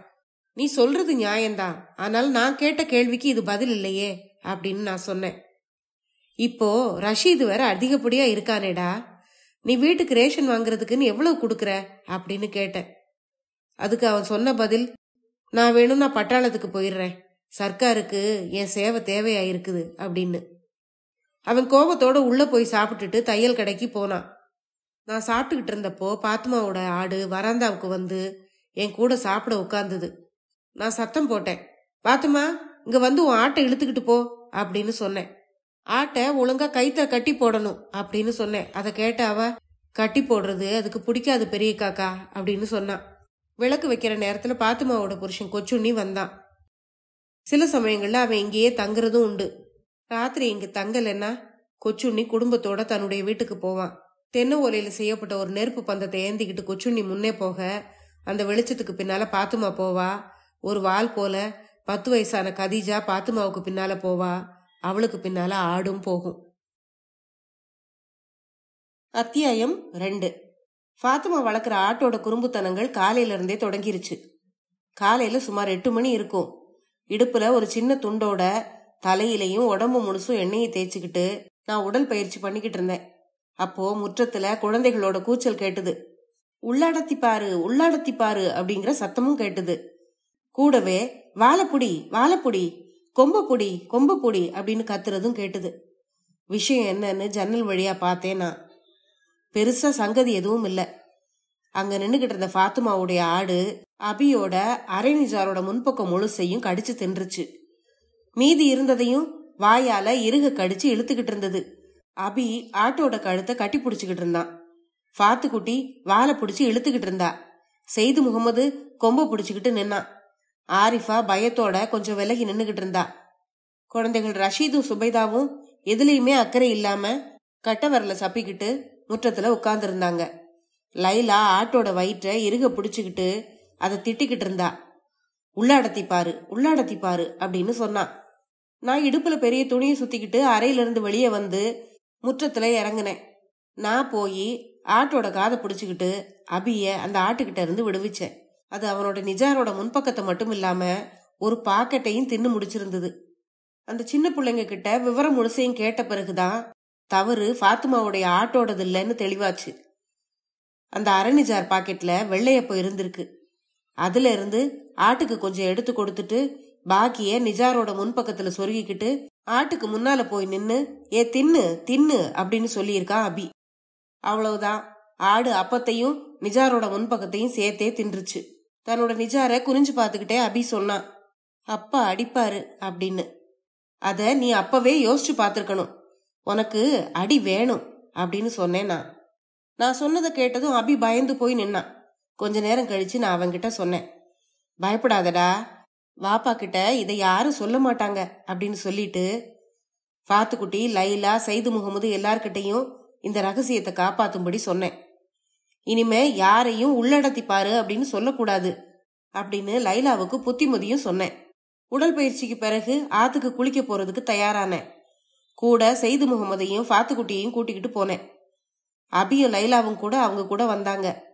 அன்னைக்கு அவங்க வாப்பா கூட குளிக்க போகல, என் கூட வர்றதுக்காகவே காத்துக்கிட்டு இருந்திருக்காங்கிறது எனக்கு அப்பதான் தெரிஞ்சுது. நான் எல்லாரையும் ஆத்துல முழுக்காட்டின பிறகு கரையில நிக்க வச்சேன். பிறகு குளிர்ந்த நீர்ல அமிழ்ந்து குளிச்சுக்கிட்டு இருக்கும்போது அபியோட குரல் கேட்டுச்சு. பெரியவாப்பா அப்படின்னு கூப்பிட்டான் அவன். நான் திரும்பி பார்த்தேன். அவங்க யாரும் கரையில இருந்து வெள்ளத்துல இறங்கி இருக்கல. உடனே நான் நீந்தி படித்துறைக்கு போய் என்னடான்னு கேட்டேன். எனக்கு போட்டுக்கு அரை நிஜார் இல்லையே அப்படின்னு சொன்னான் அவன். வெக்கத்தை மூடி மறைக்க அவன்கிட்ட எதுவும் இல்ல. பிறந்த மேனியோட சாலை வழியில எப்படி போறது? நான் அபி கிட்ட கேட்டேன், நீ இப்படித்தானே வரும்போது வந்த அப்படின்னு. அபி இப்படி கேட்டதுக்கு காரணம் இருந்தது. அவன் தன்னோட ஸ்கூல்ல படிக்கிற ஒருத்தனை தோணியில பாத்துட்டான். அவன் வேட்டி கட்டி இருந்தான். ஆனா இவன் உடுத்துக்க எதுவும் இல்லாம நின்னுகிட்டு இருந்தான். அவன் வெக்கப்படுறத பார்த்து என்னோட துண்டை அவனுக்கு கொடுத்தேன். இத பார்த்ததும் பாத்துக்குட்டிக்கும் வெக்கம் வந்துருச்சு. அவளுக்கும் உடுத்திக்க ஏதாவது வேணுமா. லைலாவுக்கும் சைது முகமதுக்கும் வெக்கம்னா என்னன்னு தெரியாத வயசு. அவங்களெல்லாம் திரும்ப கூட்டிக்கிட்டு வீட்டுக்கு போனேன். நாங்க வீட்டுக்கு போனப்போ அப்துல் காதர் ஹனீஃபாவும் பரஸ்பரம் சண்டைக்கு ஆயத்தமா இருந்தாங்க. சண்டைக்கான காரணம் எதுவும் விசேஷமா இல்ல. ஹனீஃபா நேத்து வீட்டுல ரேஷன் வாங்குறதுக்கு எதுவுமே பணம் கொடுக்கலங்கிறது தான் காரணம். அவன் பணம் கொடுக்காதது அப்துல் காதருக்கு தெரிஞ்சு போச்சு. அவன் கேள்வி கேட்டதும் ஹனீஃபாவுக்கு ரோஷம் வந்துருச்சு. அது அவனுக்கு பிடிக்கவே இல்லை. அதனால அவனும் அவன் குடும்பமும் அங்கிருந்து புறப்படுறதுக்கு தயாரா இருந்தாங்க. வீட்டை விட்டு வெளியே வாடி ஐசோம்மா அப்படின்னு ஹனீஃபா அவன் மனைவியை கூப்பிட்டான். கூடவே குழந்தைங்களையும் கூப்பிடு அப்படின்னு கத்துனான். அவனும் அவன் குடும்பமும் அவங்களோட வாழை தோட்டத்துல ஓலக்கீத்து குடிசை போட்டுக்கிட்டு வசிக்க போறாங்களாம். நான் ஹனீஃபாவை உத்து பார்த்தேன். அவன் உடுத்திக்கிட்டு இருந்த வேட்டி என்னோடது. அதை எடுத்துக்க போறேன்னு அவன் என்கிட்ட கேட்கல. அது அவன் திருடுனதுதான். அந்த வேட்டியை பத்தி நான் கேட்டதும் எனக்கு கொஞ்சம் வேலை இருக்கு அப்படின்னு சொல்லிக்கிட்டே அவன் அங்கிருந்து நகர்ந்துட்டான். வாயில் படிக்கட்டுக்கிட்ட போன பிறகு அவன் சொன்னான், எனக்கு இந்த வீட்டுல எந்த விதமான உரிமையும் இல்லைங்கிறது முடிவாயிருச்சு அப்படின்னு கத்திக்கிட்டே ஹனீஃபா அவனுடைய தையல் கடைக்கு போனான். நான் அப்துல் காதர் கிட்ட கேட்டேன், அடே, இந்த ரகளையில இருந்து என்ன கொஞ்சம் காப்பாத்த கூடாதா? அந்த இன்ஸ்பெக்டர் கிட்ட சொல்லி என்னோட இடத்த காலி பண்ணி தரும்படியா கேட்க கூடாதா அப்படின்னு கேட்டேன். அப்துல் காதர் சொன்னான், இங்க இக்காக்கு என்ன குறை சொல்லுங்க? எண்ணெய், நெய், பால், சாயா, பீடி, வத்திப்பெட்டி, நேந்திரம்பழம், தக்காளி பழம், அன்னாசி, ஞாலிப்பூவன் பழம், கண்ணன் பழம், பலாப்பழம், சாப்பாடு, பேச்சு துணைக்கு உம்மா, நான், அபு, கொச்சுண்ணி, இன்னும் உங்களுக்கு என்ன வேணும் அப்படின்னு கேட்டான். அப்துல் காதர் ஒரு பள்ளிக்கூட ஆசிரியனா இருந்தான். இலக்கணத்துல அவன் நிபுணன். சின்ன வயசுல ஒரு தடவை அவன் அம்மா கிட்ட கேட்டான், மாதாவே, சிறிதளவு நல்ல நீர் தர இயலுமா அப்படின்னு. அன்னைக்கு உம்மா சாதம் போடுற பெரிய கரண்டியால அவனை அடிச்சா. வாப்பா அவனை சமாதானப்படுத்தினாரு. நீ அப்படியே சொல்லுடா கண்ணா. ஆமா, என்ன எப்படி கூப்பிடுவ அப்படின்னு கேட்டாரு. பிதான்னு கூப்பிடுவேன் அப்படின்னு சொன்னான் அவன். அதை கேட்டதும் உம்மா கரண்டியால மேலும் ஒண்ணு கொடுத்தா. அதுக்கு பிறகு அந்த நொண்டி உம்மா வாப்பான்னு தான் எப்பவும் கூப்பிட்டுக்கிட்டு இருந்தான். என்னையும் அவனையும் ஒரே நாள்ல தான் பள்ளிக்கூடத்துல சேர்த்தாங்க. அந்த பள்ளிக்கூடத்துக்கு முகமதன் ஸ்கூல்னு பேரு. உம்பி அண்ணன்னு பெயர் உள்ள ஒரு பக்திமான் தான் அந்த பள்ளிக்கூடத்தை கட்டி வச்சிருந்தாரு. புதுச்சேரி நாராயண பிள்ளை சாருங்கிறவர் தான் எங்க 2 பேருக்கும் முதல் வகுப்பு ஆசிரியரா இருந்தாரு. எனக்கும் அப்துல் காதருக்கும் ஆனா அவனை எழுதவும் படிக்கவும் கற்பிச்சவர் அவர் தான். அப்துல் காதர் ஸ்கூல்லயும் சரி வெளியிலயும் சரி படு போக்கிரியா இருந்தான். நான் ஸ்கூல்ல பணிவான பையன்னு பேர் எடுத்திருந்தேன். நாராயண பிள்ளை சார்கிட்ட அவன் நிறைய உதவாங்கி இருக்கான். அப்துல் காதர் இடது காலை ஊனி நின்னுக்கிட்டு வலது நொண்டிக்கால ஒரு சுற்று சுத்தி பிள்ளைங்களை அடிக்கிறத வழக்கமா வச்சிருந்தான். என்னையும் அவன் அப்படித்தான் அடிப்பான். பிறகு அவன் வலது உள்ளங்கால மூக்குக்கு நேரா காட்டி கேட்பான், இப்படி உங்களால செய்ய முடியுமா அப்படின்னு கேட்பான். மற்றவங்களால அப்படி செய்ய முடியாது. எப்படி முடியும்? மற்றவங்களோட கால் அவனோட காலை மாதிரி தொங்கிக்கிட்டா இருக்கும். வேற யாருக்குமே அவன் செய்யற இந்த சர்க்கஸ் வேலை சாத்தியம் இல்லை. அவன் நொண்டிங்கிறதால எல்லாரும் இயல்பாவே அவன்கிட்ட அனுதாபத்தோட நடந்துகிட்டாங்க. அத அவன் தனக்கு சாதகமா நல்லா பயன்படுத்திக்கிட்டு இருந்தான். சின்ன வயசுல அவன்கிட்ட இருந்து நான் வாங்கின குத்துகளுக்கு கணக்கு வழக்கு கிடையாது. அவனோட ஸ்லேட்டையும் புத்தகங்களையும் நான் தான் சுமக்கணும். நியாயமா பார்த்தா தம்பிமார்கள் தான் அண்ணன்களோட ஸ்லேட்டுகளையும் புத்தகங்களையும் சுமக்கணும். ஆனா இங்க அண்ணன் ஆனா தம்பியான அவனோட ஸ்லேட்டு புத்தகங்களை சுமக்கணும். அப்படி சுமக்கலன்னா அடிதான். ஒத்த கால நின்னுக்கிட்டு இன்னொரு காலை சுழத்தி நெஞ்சில பலமா அடிப்பான். அடி வேகம் தாங்காம நான் தடுமாறி சுருண்டு விழுந்துருவேன். இப்படி இருக்கும்போது ஒரு நாள் எனக்கு புத்தி வந்தது. வழக்கம் போல என்னை குத்துறதுக்கு அவன் கைய வீசுறதுக்கு முன்னால என் காலால அவனுடைய ஊனம் இல்லாத காலில் ஒரு அடி கொடுத்தேன். அதோ பாருங்க, அப்துல் காதர் சாலையில விழுந்து கிடக்கான், மல்லாந்து அலங்கோலமா.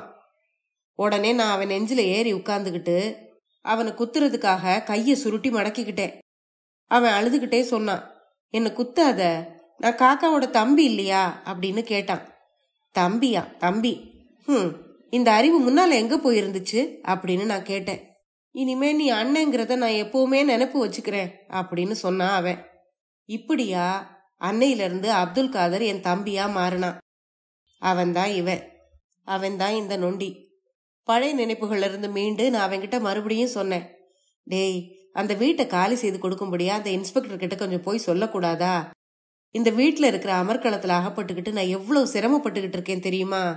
இதெல்லாம் உனக்கு ஏன் தெரிய மாட்டேங்குது அப்படின்னு கேட்டேன். உடனே அவன், இக்காக்கா, அந்த மனுஷன் வேற வீடு பார்த்துக்கிட்டு தான் இருக்கான். எக்ஸைஸ்காரங்களும் அவருக்காக வீடு பார்த்துக்கிட்டு தான் இருக்காங்க. இன்னும் கொஞ்ச நாள் கூட பொறுத்துக்கிட்டு இங்க இருங்க அப்படின்னு சொல்லிக்கிட்டே தன்னோட இரும்பு தடியை ஊனிக்கிட்டே நொண்டி நொண்டி நடந்தபடியே கடைக்கு போனான். அவன் புறப்பட்டு போனது அன்னாசி பழம் உன்னோட பாதியை வெட்டி எடுத்து அதோட தோள்களை சீவிக்கிட்டு இருக்கும்போது பாத்துமாவுடைய ஆடு ஜன்னல் பக்கத்துலயும் குழந்தைகள் வாசல் கதவுக்கு பக்கத்துலயும் ஆஜரானாங்க. வழக்கமா நேந்திரம் பழம், கண்ணன் பழம், நெய் இதையெல்லாம் புட்டுல சேர்த்து கலந்து குழந்தைகளுக்கு தினசரி ஆளுக்கு ஒரு உருண்டை நான் கொடுப்பேன். கூடவே ஆளுக்கு ஒரு துண்டு அன்னாசியும் கொடுப்பேன். அது கிடைச்சதும் பிள்ளைகள் கூச்சல் போட்டுக்கிட்டே விளையாட போயிடுவாங்க. காலை சிற்றுண்டி சாப்பிட்ட பிறகு பழத்தோல்களை எல்லாம் ஃபாத்துமாவுடைய ஆட்டுக்கு கொடுப்பேன். பிறகு கையை கழுவிட்டு வாயை தொடச்சிக்கிட்டு சாயாவும் கையுமா நாற்காலியில் வந்து உட்கார்ந்துக்குவேன். அப்பதான் பள்ளிக்கூட குழந்தைகள் போய்கிட்டு இருப்பாங்க. அப்படி போகும்போது பெண் குழந்தைகள் வழக்கம் போல என்ன பார்த்துக்கிட்டே போவாங்க. அந்த மாணவிகள் இப்படி பார்த்துக்கிட்டே போறதுல புதைந்திருந்த மர்மம் என்னன்னு பின்னாலதான் எனக்கு தெரிய வந்தது. அத பின்னால சொல்றேன். அன்னைக்கு அபியும் ஃபாத்துக்குட்டியும் வழக்கம் போல பள்ளிக்கூடத்துக்கு போனாங்க. கொஞ்ச நேரத்துக்கெல்லாம் அபி ஒளிஞ்சு மறைஞ்சு ரோட்ல நின்னுக்கிட்டே என்ன கையினால ஜாட காட்டி கூப்பிட்டான். என்னடா ஆச்சு அப்படின்னு கேட்டுக்கிட்டே நான் இறங்கி போனேன். ஃபாத்துக்குட்டி ஒரு தென்னை மரத்துக்கு கீழே பதுங்கிக்கிட்டு இருந்தா. நான் போனதும் அபி சொன்னான், பெரியப்பா ஸ்லேட்டு பென்சில் வாங்குறதுக்காக வாப்பா அரையணா கொடுத்தாங்க. சரி, அந்த அரையணாவுக்கு என்னாச்சு? அதையும் அந்த அரணிஜாரோட பையில வச்சிருந்தேன். நீ என்னடா சொல்ற அப்படின்னு நான் கேட்டேன். ஆடு தின்னுதே, அந்த பையில தான் வச்சிருந்தேன் அப்படின்னு சொன்னா அவன். ஓஹோ, ஃபாத்துமாவுடைய ஆடு அரையணாவையும் முழுங்கிருச்சா அப்படின்னு கேட்டேன் நான். சரி சரி, ஆடு அரையணா தின்னதை யாருக்கிட்டையும் சொல்ல வேண்டாம், ரகசியமா வச்சுக்கோங்க. நான் வேற ஏதாவது அரையணாக்கு வழி இருக்கான்னு பாக்குறேன் அப்படின்னு சொல்லிட்டு உள்ள வந்து ஃபாத்துமா கிட்ட 2 அணா கடனா வாங்கிக்கிட்டேன். அதுல அரையணாவை எடுத்துக்கிட்டு போய் அபிக்கும் ஃபாத்துக்குட்டிக்கும் கொடுத்து அவங்கள பள்ளிக்கூடத்துக்கு அனுப்பி வச்சேன். ஃபாத்துமாவுடைய ஆடு முற்றத்துல நின்றுகிட்டு இருந்தது. எந்த நேரத்திலையும் அதுக்குள்ள இருந்து 2 காலனாக்கள் விழலாம். நான் அதை எதிர்பார்த்து காத்துக்கிட்டு இருந்தேன்.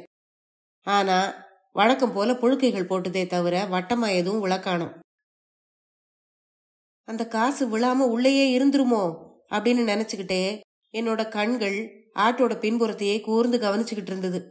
இதுக்கு இடையில உற்சாகத்தோட என்னை பார்த்தபடியே மாணவிகளோட கும்பல் சாலையில போய்கிட்டு இருந்தது.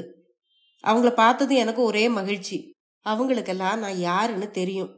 அதனாலதான் இப்படி வச்ச கண் வாங்காம பாத்துக்கிட்டு போறாங்க. ஒருவேளை அவங்களுக்கு இடையில இப்படிதான் பேசிக்கிட்டு போனாலும் போவாங்க. சுருட்ட முடிக்காரி அந்த ஈஸ்ட் சேர்ல படுத்துட்டு இருக்காரே, அவர் யாருன்னு உனக்கு தெரியுமா அப்படின்னு கேட்டிருப்பா.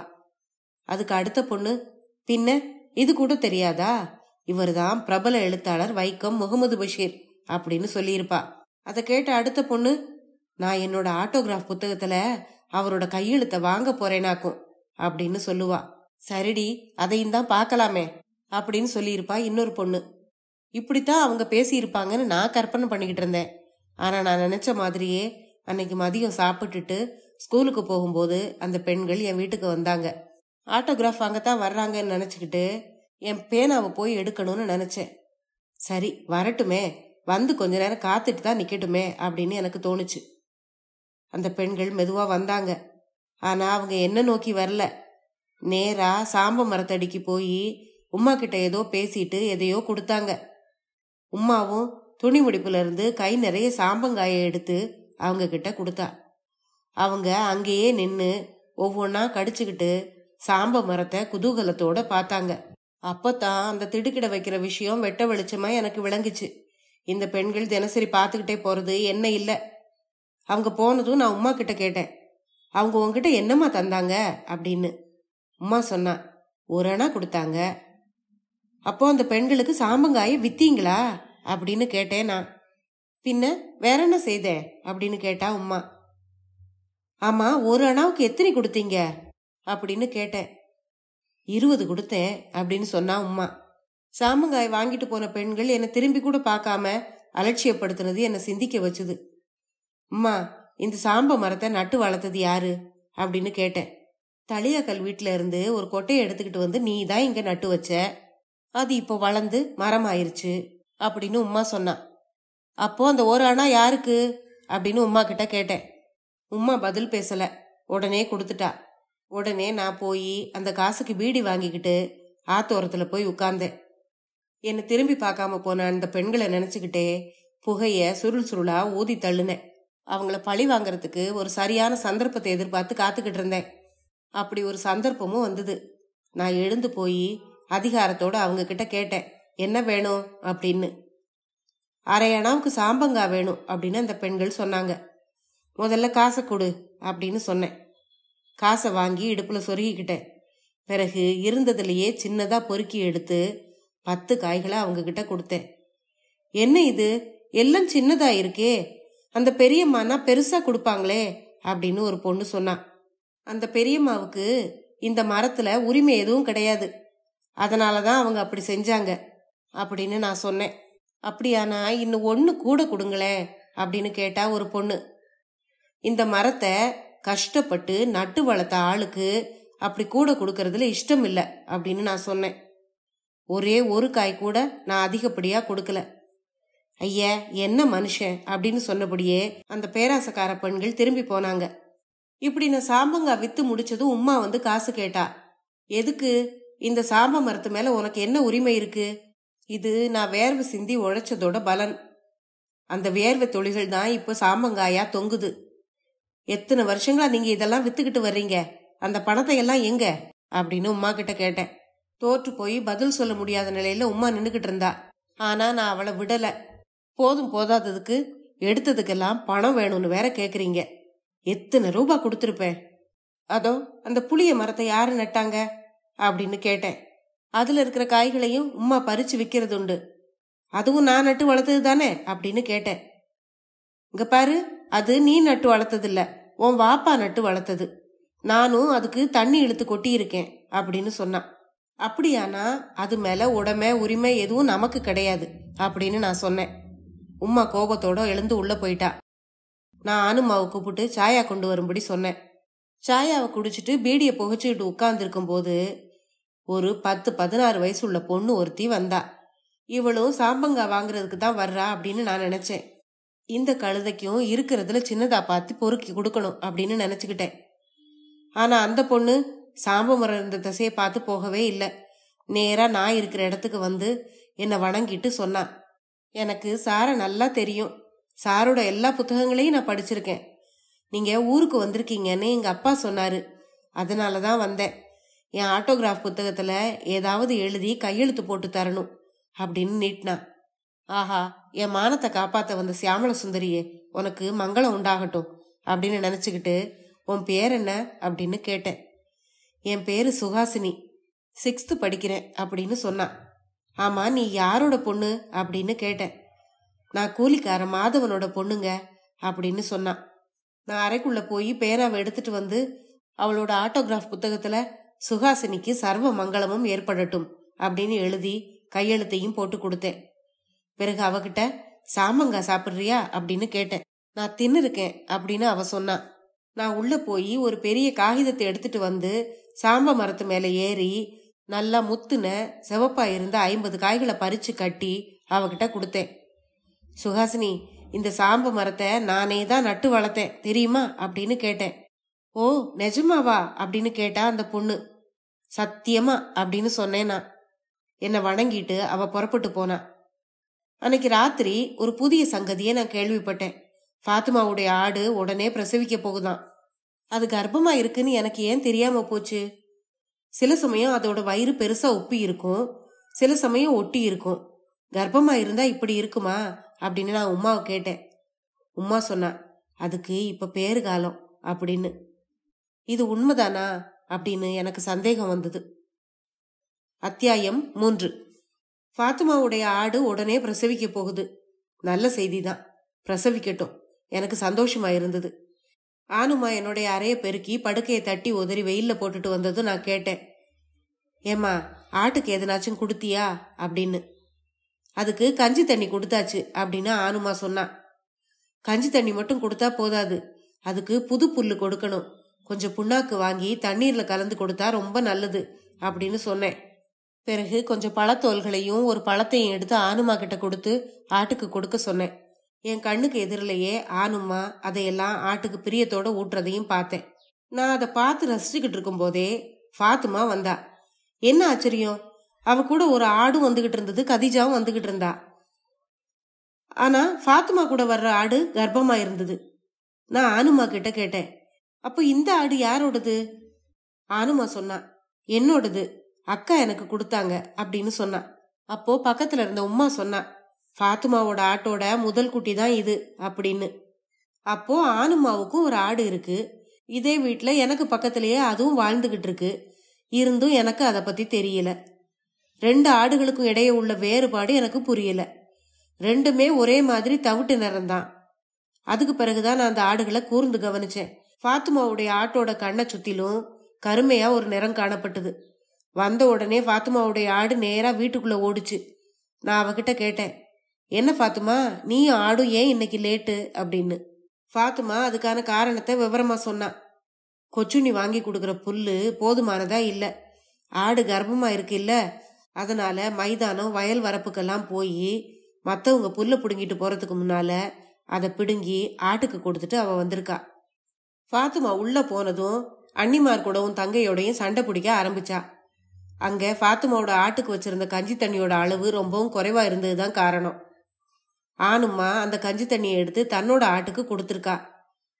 ஆனா அண்ணிங்க இத கவனிக்காம என்ன செஞ்சுக்கிட்டு இருந்தாங்க அப்படின்னு அவ சண்டை பிடிச்சா. அன்னிக்கும் நாத்தனார்களுக்கு இடையில நடக்கிற போரை ரசிக்கலான்னு ஆர்வத்தோட நான் காத்திருந்தேன். என் ஆட்டுக்கு கொஞ்சம் தான் கஞ்சி தண்ணி கொடுக்கறது வழக்கம், கொஞ்சத்தை நாங்க குடிச்சோம், மீதிய அப்படியே வச்சிருக்கோம் அப்படின்னு சொன்னா ஆணுமா. போதும் போதும், நீ ஒன்னும் சொல்ல வேண்டாம், ஃபாத்திமா குறப்பட்டுக்கிட்டா. அம்மாவுக்கு தான் என்னை கண்டாலே பிடிக்காதே அப்படின்னு அழுத்துக்கிட்டா. அடியே, மரச்சீனி கிழங்க வேக வச்சு தின்ன பிறகு கொஞ்சம் கஞ்சி தண்ணி குடிக்கிறது வழக்கம், நாங்களும் கொஞ்சமா தான் குடிச்சோம், மீதியே உன் ஆட்டுக்கு தான் வச்சிருக்கோம் அப்படின்னு அம்மா சொன்னா. மரச்சீனி கிழங்க வேக வச்சு உரிச்சு தின்ன பிறகு கஞ்சி தண்ணியை குடிக்கணும்னு சொன்னாங்களே, அப்போ மரச்சீனியை இவங்க எப்போ சாப்பிடுறாங்க? பரிதாபகரமான அந்த ரகசியம் எனக்கு அப்பதான் வெளிப்பட்டது. உம்மா, ஆணுமா, ஐசோம்மா, குஞ்சானும்மா இத்தனை பேரும் சரிவர சாதம் சாப்பிடுறது கிடையாது. அவங்களுக்கு சாப்பாடு கிடைக்கலங்கிறது தான் இதுல இருக்கிற பொருள். வீட்டுல இருக்கிற ஆண்களுக்கும் குழந்தைகளுக்கும் மட்டும்தான் சாதம் போடப்படுது. மற்றவங்க மரச்சீனி கிழங்கு சாப்பிட்டு உயிர் வாழ்ந்துகிட்டு இருக்காங்க. காலை 11 மணி வாக்குல உலர்ந்த மரச்சீனி கிழங்கு இடிச்சு பொடி பண்ணி அதை வச்சு புட்டு தயாரிக்கிறாங்க. அதை தின்னுட்டு ஒரு சிட்டிகை தேயிலைய தண்ணீர்ல போட்டு சர்க்கரையோ பாலோ சேர்க்காம குடிப்பாங்க. பிறகு வேலையில ஈடுபடுவாங்க. அவங்க எல்லாருக்குமே இடுப்பொடிகிற அளவுக்கு வேலை இருக்கும். ஆண்கள் மதிய சாப்பாட்டுக்கு தான் வீட்டுக்கு திரும்புவாங்க. வீட்டுல இருக்கிற பெண்கள் தான் எல்லா துன்பங்களையும் அனுபவிக்கிறாங்க. இது ஏன் வீட்டுல மட்டும் இல்ல, பெரும்பாலான நடுத்தர குடும்பங்கள் எல்லாத்துலயும் இந்த நிலைமை தான். ஒவ்வொரு குடும்பத்திலையும் பெண்கள் மகத்தான சேவை தியாகம் செய்துகிட்டு இருக்காங்க. ஆனா எந்த ஆணும் இதை உணர்றதே இல்லை. அப்போ அப்துல் காதருடைய மனைவி குஞ்சானுமாவுடைய குரல் கேட்டது. ஃபாத்துமாக்கா, ஆடு பெத்ததும் எங்களை மறந்துடாதீங்க, சுபைதாவுக்கு கொஞ்சம் பால் தரணும் என்ன அப்படின்னு கேட்டா. அதை கேட்டதும் ஹனீஃபாவோட பொண்டாட்டி ஐசோம்மா கேட்டா, ஏனா பால் என் ரஷீதோட தொண்டைக்குள்ள இறங்காதா என்ன அப்படின்னு. உடனே ஆணுமா சொன்னா, என் சைது முகமதுவும் பால் குடிக்கிறதால ஒன்னும் குறைஞ்சு போயிட மாட்டான் அப்படின்னு. இவங்க இப்படி பேசிக்கிட்டு இருக்கும் போதே நான் சந்தடி இல்லாம என்னுடைய அறைக்குள்ள போனேன். ஃபாத்துமாவுடைய ஆடு அங்க இருக்கிறத பார்த்தேன். அது என் பெட்டி மேல வைக்கப்பட்டிருந்த நேந்திர பழங்கள்ல 2 தின்றுச்சு. அது ஃபாத்துமாவுடைய ஆடே தான். கிழக்கு புறத்து வாசல் கதவு வழியா உள்ள வந்திருக்கு. அந்த கதவை சாத்த ஆணுமா மறந்து போயிருக்கா. உடனே நான் கூச்சல் போட்டேன், ஃபாத்துமா, ஆணுமா இங்க ஓடி வாங்க, உங்க ஆடு பெரிய நேந்திர பழத்தை திங்குது பாருங்க அப்படின்னு கத்துனேன். 2 பேருமே அலறி புடிச்சுக்கிட்டு ஓடி வந்தாங்க. ஆணுமாவுக்கு பரம திருப்தி. அவ சொன்னா, இது ஏன் ஆடு இல்ல, அக்காவோட ஆடு அப்படின்னு. உடனே ஃபாத்துமா வேகமா சொன்னா, போனா போகுது இக்காக்கா, நான் உங்களுக்கு வேற 2 பழம் வாங்கி தந்துடுறேன், அதுக்கு பசி தாங்கல போல இருக்கு பாவம் அப்படின்னு சொன்னான். அதை கேட்டதும் ஆணுமா சொன்னா, எதை சாப்பிட்டாதான் என்ன, இந்த ஆட்டுக்கு பசி அடங்கவே அடங்காது, என் ஆட்டோட புள்ளையும் இல்ல அது திருடி திங்குது அப்படின்னு. சரி சரி போனா போகுது விடுங்க, ஃபாத்துமா உன் ஆடு பெத்ததும் நீ குழந்தைகளுக்கெல்லாம் பாலை கொடுக்கணும் என்ன அப்படின்னு சொன்னேனா. அது எப்படி காக்கா முடியும், செலவு எவ்வளவு இருக்கு, பால் விற்கிற பணத்தை கொண்டுதான் எங்க வீட்டு வாச கதவை சரி பண்ணணும் அப்படின்னு சொன்னா ஃபாத்துமா. என்ன பண்றது, ஃபாத்துமாவும் கொச்சுண்ணியும் கதீஜாவும் வசிக்கிற வீட்டோட கதவு கைத்தால தான் கட்டி வைக்கப்பட்டிருக்கு. அதை முதல்ல சரிப்படுத்தணும்னு அவன் நினைச்சா. இந்த வீட்டுல இருக்கிற பெண்கள் எல்லாருக்கும் நான் இங்க இருந்து புறப்படுறதுக்கு முன்னால குறைஞ்சபட்சம் ஒரு தடவையாவது வயிறு நிரம்ப சாப்பாடு கிடைக்கும்படி செய்யணும்னு என் மனசுக்கு தோணுச்சு. அதுக்கு பணத்துக்கு எங்க போறது, என்கிட்ட இப்ப சல்லி காசு கூட கிடையாது. இருந்ததையெல்லாம் எல்லாருக்கும் பங்கு போட்டு கொடுத்தாச்சு. உண்மையை சொல்லணும்னா எல்லாரும் என்கிட்ட இருந்து பறிச்சுக்கிட்டு தான் போனாங்க. ஃபாத்துமாவுடைய ஆடு முற்றத்துல நின்றுகிட்டு இருந்தது. உலர்ந்த பலா இலைகளை தின்னுகிட்டு இருந்தது. தின்னு வயிற்ற நிரப்பிக்கட்டும், அப்பதான் பிரசவிக்கும் போது நிறைய பால் சுரக்கும். சுபைதா, ரஷீது, கதீஜா, அபி, சையது, முகமது, பாத்துக்குட்டி எல்லாரும் கொஞ்சம் பால் குடிக்கிறது நல்லது. ஆனா பால், நெய் இதுல எதையும் என் வீட்டுல யாருமே பயன்படுத்துறது கிடையாது. நான் நெய் சாப்பிடுவேன், பாலும் குடிப்பேன். ஆனா என் விஷயத்துல மட்டும் இங்க ஒரு ஸ்பெஷல் சலுகை உண்டு. நெய் பால் விஷயத்த சொல்லும் போது ஒரு சம்பவம் என் நினைப்புக்கு வருது. 10, 20, 25 வருஷங்களுக்கு முன்னால் நடந்த சங்கதி இது. நானும் அப்துல் காதரும் ஹனீஃபாவும் ஃபாத்துமாவும் மட்டுமே அப்ப பிறந்திருந்தோம். ஆனுமா பிறந்துட்டாளா இல்லையாங்கிறது எனக்கு சரியா நினைவில்லை. அபு பிறக்கலைங்கிறது மட்டும் நிச்சயம். அப்போ எங்க வீட்டுல ஒரு கறவை மாடு இருந்தது. பாலுக்கும் தயிருக்கும் பஞ்சமே கிடையாது. வாப்பா மர வியாபாரத்தோட படகு வியாபாரத்தையும் நடத்திக்கிட்டு இருந்தாரு. மலைகள்ல இருந்து மரங்களை வெட்டிட்டு வந்து தச்சர்களை விட்டு நல்லா சீவி இழைச்சு மொத்த கணக்குல பெருந்தொகைக்கு விற்கிறது வழக்கம். அப்ப வீட்டுல எப்பவுமே நெய் இருக்கும். மஞ்சள் நிறத்துல பெரிய மணல் போல இருக்கும். கம்முன்னு வாசனை வீசும். ஒரு பெரிய பளிங்கு ஜாடி நிறைய அப்படியே வைக்கப்பட்டிருக்கும். நெய் ஜாடிக்கு பக்கத்துல இருக்கிற ஜாடியில சர்க்கரை இருக்கும். சாதத்திலையும் பலகாரங்கள்லையும் இந்த நெய்யை சேர்த்துக்கிட்டு தான் நாங்க சாப்பிடுவோம். அந்த காலத்துல வாப்பா கிட்ட நான் நிறைய அடி வாங்கியிருக்கேன். அப்துல் காதர் ஒருபோதும் அடி வாங்கினதே கிடையாது. அந்த காலத்துல எனக்கு எப்பவுமே எதையாவது தின்னுக்கிட்டே இருக்கணும்னு தோணும். அடுக்கலைகளை புகுந்து பாத்திரங்களையும் டப்பாக்களையும் சோதனை போடுவேன்.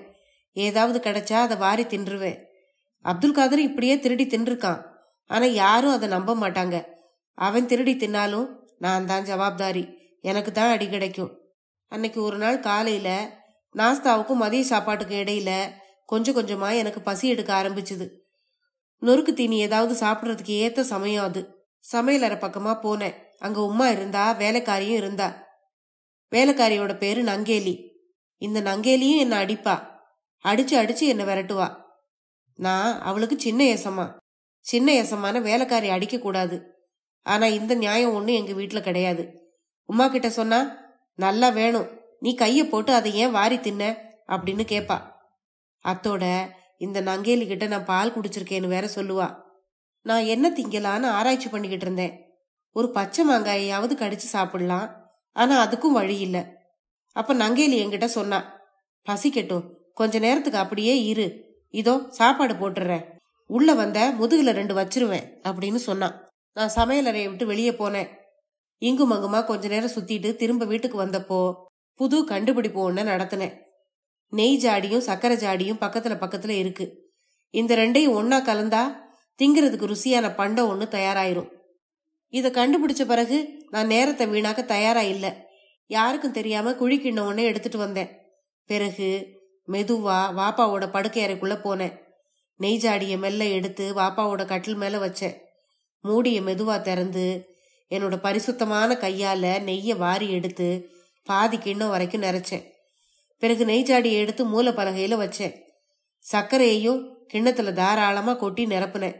2 ஜாடிகளையுமே அது இருந்த இடத்துல வச்சுட்டேன். யாரு பார்த்தாலும் என்ன நடந்ததுன்னு தெரியாத அளவுக்கு கச்சிதமா அதை வச்சுட்டு, வாப்பா எப்படி கரண்டிய ஜாடிக்குள்ள விட்டு அதை சமப்படுத்துவாரோ அதே மாதிரி நான் என் கையை ஜாடிக்குள்ள விட்டு நெய்யையும் சர்க்கரையையும் சமமா பரப்பி வச்சேன். பிறகு வாப்பாவோட கட்டில உட்கார்ந்து கிண்ணத்து நெய்யையும் சர்க்கரையும் சேர்த்து குழைச்சு வாயில போட்டுக்கிட்டு கருமுறும்னு கடிச்சு சாப்பிட தொடங்கினேன். அப்போ மெதுவா ஒரு குரல் கேட்டுது. எனக்கு தூக்கி வாரி போட்டது. இக்காக்கா என்ன தின்ற அப்படின்னு அப்துல் காதர் தான் மெதுவா கேட்டுக்கிட்டு இருந்தான். நான் திகைச்சு போனேன். இது ஒரு மருந்து அப்படின்னு சொன்னேன். நான் உங்க பின்னால நின்னுக்கிட்டு எல்லாத்தையும் பார்த்துக்கிட்டு தான் இருந்தேன். எனக்கும் கொடுக்கலன்னா எல்லாத்தையும் வெளியே போய் சொல்லிடுவேன் அப்படின்னு என்ன மிரட்டினா அவன். அடே, அப்படிலாம் செய்திராதடா, நீ என் தம்பி இல்ல அப்படின்னு சொன்னேன். அப்படின்னா நீ திங்கிறத எனக்கும் கொடு அப்படின்னு சொன்னான். நான் அவனுக்கும் கொடுத்தேன். கிண்ணத்தை நக்கி தொடச்சது அவன்தான். இனிமே நான் அந்த 2 ஜாடியையும் எடுக்கவே மாட்டேன் அப்படின்னு நான் சொன்னேன். நீயும் எடுக்காத அப்படின்னு அவனையும் எச்சரிச்சேன். இதுக்கு பிறகு நெய்யும் சர்க்கரையும் இருந்த திசை பக்கமே நாங்க போகல. நாட்கள் ஓடிக்கிட்டு இருந்தது. அப்பாவியான எனக்கு இதோ அடி கிடைக்க ஆரம்பிச்சிருக்கு. அப்துல் காதருக்கு நோய் கண்டிருக்கு. நான் அடிபடுறதுக்கு காரணம் யாரோ நெய்ய அள்ளி அள்ளி திருடி தின்றுருக்காங்க. ஜாடிக்கு வெளியிலையும் கட்டிலையும் ரேக அடையாளங்கள் தெரியுது. நான் நிறைய அடி வாங்கினேன். அப்துல் காதருக்கு வந்த நோய் தான் விசித்திரமானதா இருந்தது. அவன் பலூன் மாதிரி உப்பிக்கிட்டே போனான். எப்போ பார்த்தாலும் தண்ணிய குடிச்சான். அவனால எதையுமே சாப்பிட முடியாம போயிருச்சு. குழந்தைக்கு ஏதோ பெரிய நோய் வந்துருச்சு அப்படின்னு உம்மாவும் நங்கேலியும் பேசிக்கிட்டு இருந்தாங்க. அப்பா நாட்டு வைத்தியரை கூட்டிட்டு வர போனாரு. அப்பெல்லாம் கணியான் தான் பெரிய வைத்தியன். அப்போ உம்மா அப்துல் காதரை மடி மேல கடத்தினபடியே அவனை தடவி கொடுத்துக்கிட்டு வருத்தத்தோட, என் தங்கத்துக்கு என்னவோ ஆயிருச்சே அப்படின்னு சொன்னான். அதை கேட்டு நங்கேலி சொன்னா, ஆண்டவனே என் பொன் குடத்துக்கு எதுவும் வராம காப்பாத்து அப்படின்னு வேண்டிக்கிட்டா. அப்துல் காதர் எந்த கவலையும் இல்லாம நோயாளியா தடியனா செல்ல குழந்தையா இருந்துகிட்டு வந்தான். அடே திருடா, நீ அந்த நெய் எல்லாத்தையும் திருடி தின்னுட்டு தடியனா உப்பிக்கிட்டே போறல்ல அப்படின்னு குறை சொல்ற பாவனையில நான் அவன் முகத்தை ஒத்து பார்த்தேன். ஆனா இதுக்கெல்லாம் அவன் மசியவே இல்லை. கனியா வந்தான். அதுக்கு பிறகு வேறு ஒரு வைத்தியர் வேலன் வந்தாரு. அதுக்கு பிறகு ஒரு முஸ்லிம் நாட்டு வைத்தியர் வந்தாரு. நாட்கள் போச்சு, நெய்யும் குறைஞ்சுக்கிட்டே போச்சு. வழக்கம் போல நான் அடி வாங்கிக்கிட்டும் இருந்தேன். அப்துல் காதர் பெருத்துக்கிட்டே போனான். அவன் மருந்து எதையும் சாப்பிட மாட்டான். யாருக்கும் தெரியாம அதை வெளியே கொட்டுவான். எப்போதாவது கொஞ்சம் சாப்பிடுவான். அவன் நோயாளியா இருந்ததால எல்லாரும் அவன்கிட்ட பிரியமா இருந்தாங்க. அவனுக்கு சோர்வு எதுவும் கிடையாது. நல்லா சுத்துவான். தினமும் நெய்யையும் சர்க்கரையும் அவன் திங்கிறாங்கிறது எனக்கு தெரியும். ஆனா யார்கிட்ட போய் இதை சொல்றது? சொன்னாலும் யாரும் நம்பவும் மாட்டாங்க.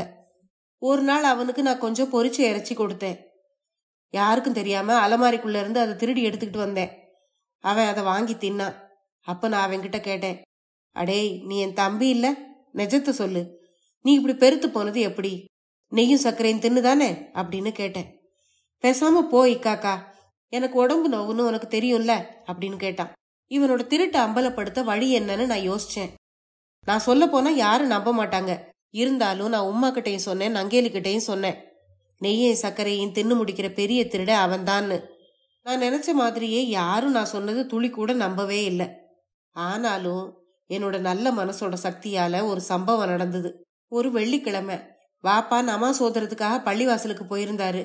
வீட்டுல இருந்த பெண்கள்லாம் கூடி தலையில பேன் எடுத்துக்கிட்டும் ஊர்கதைகளை பேசிக்கிட்டும் இருந்தாங்க.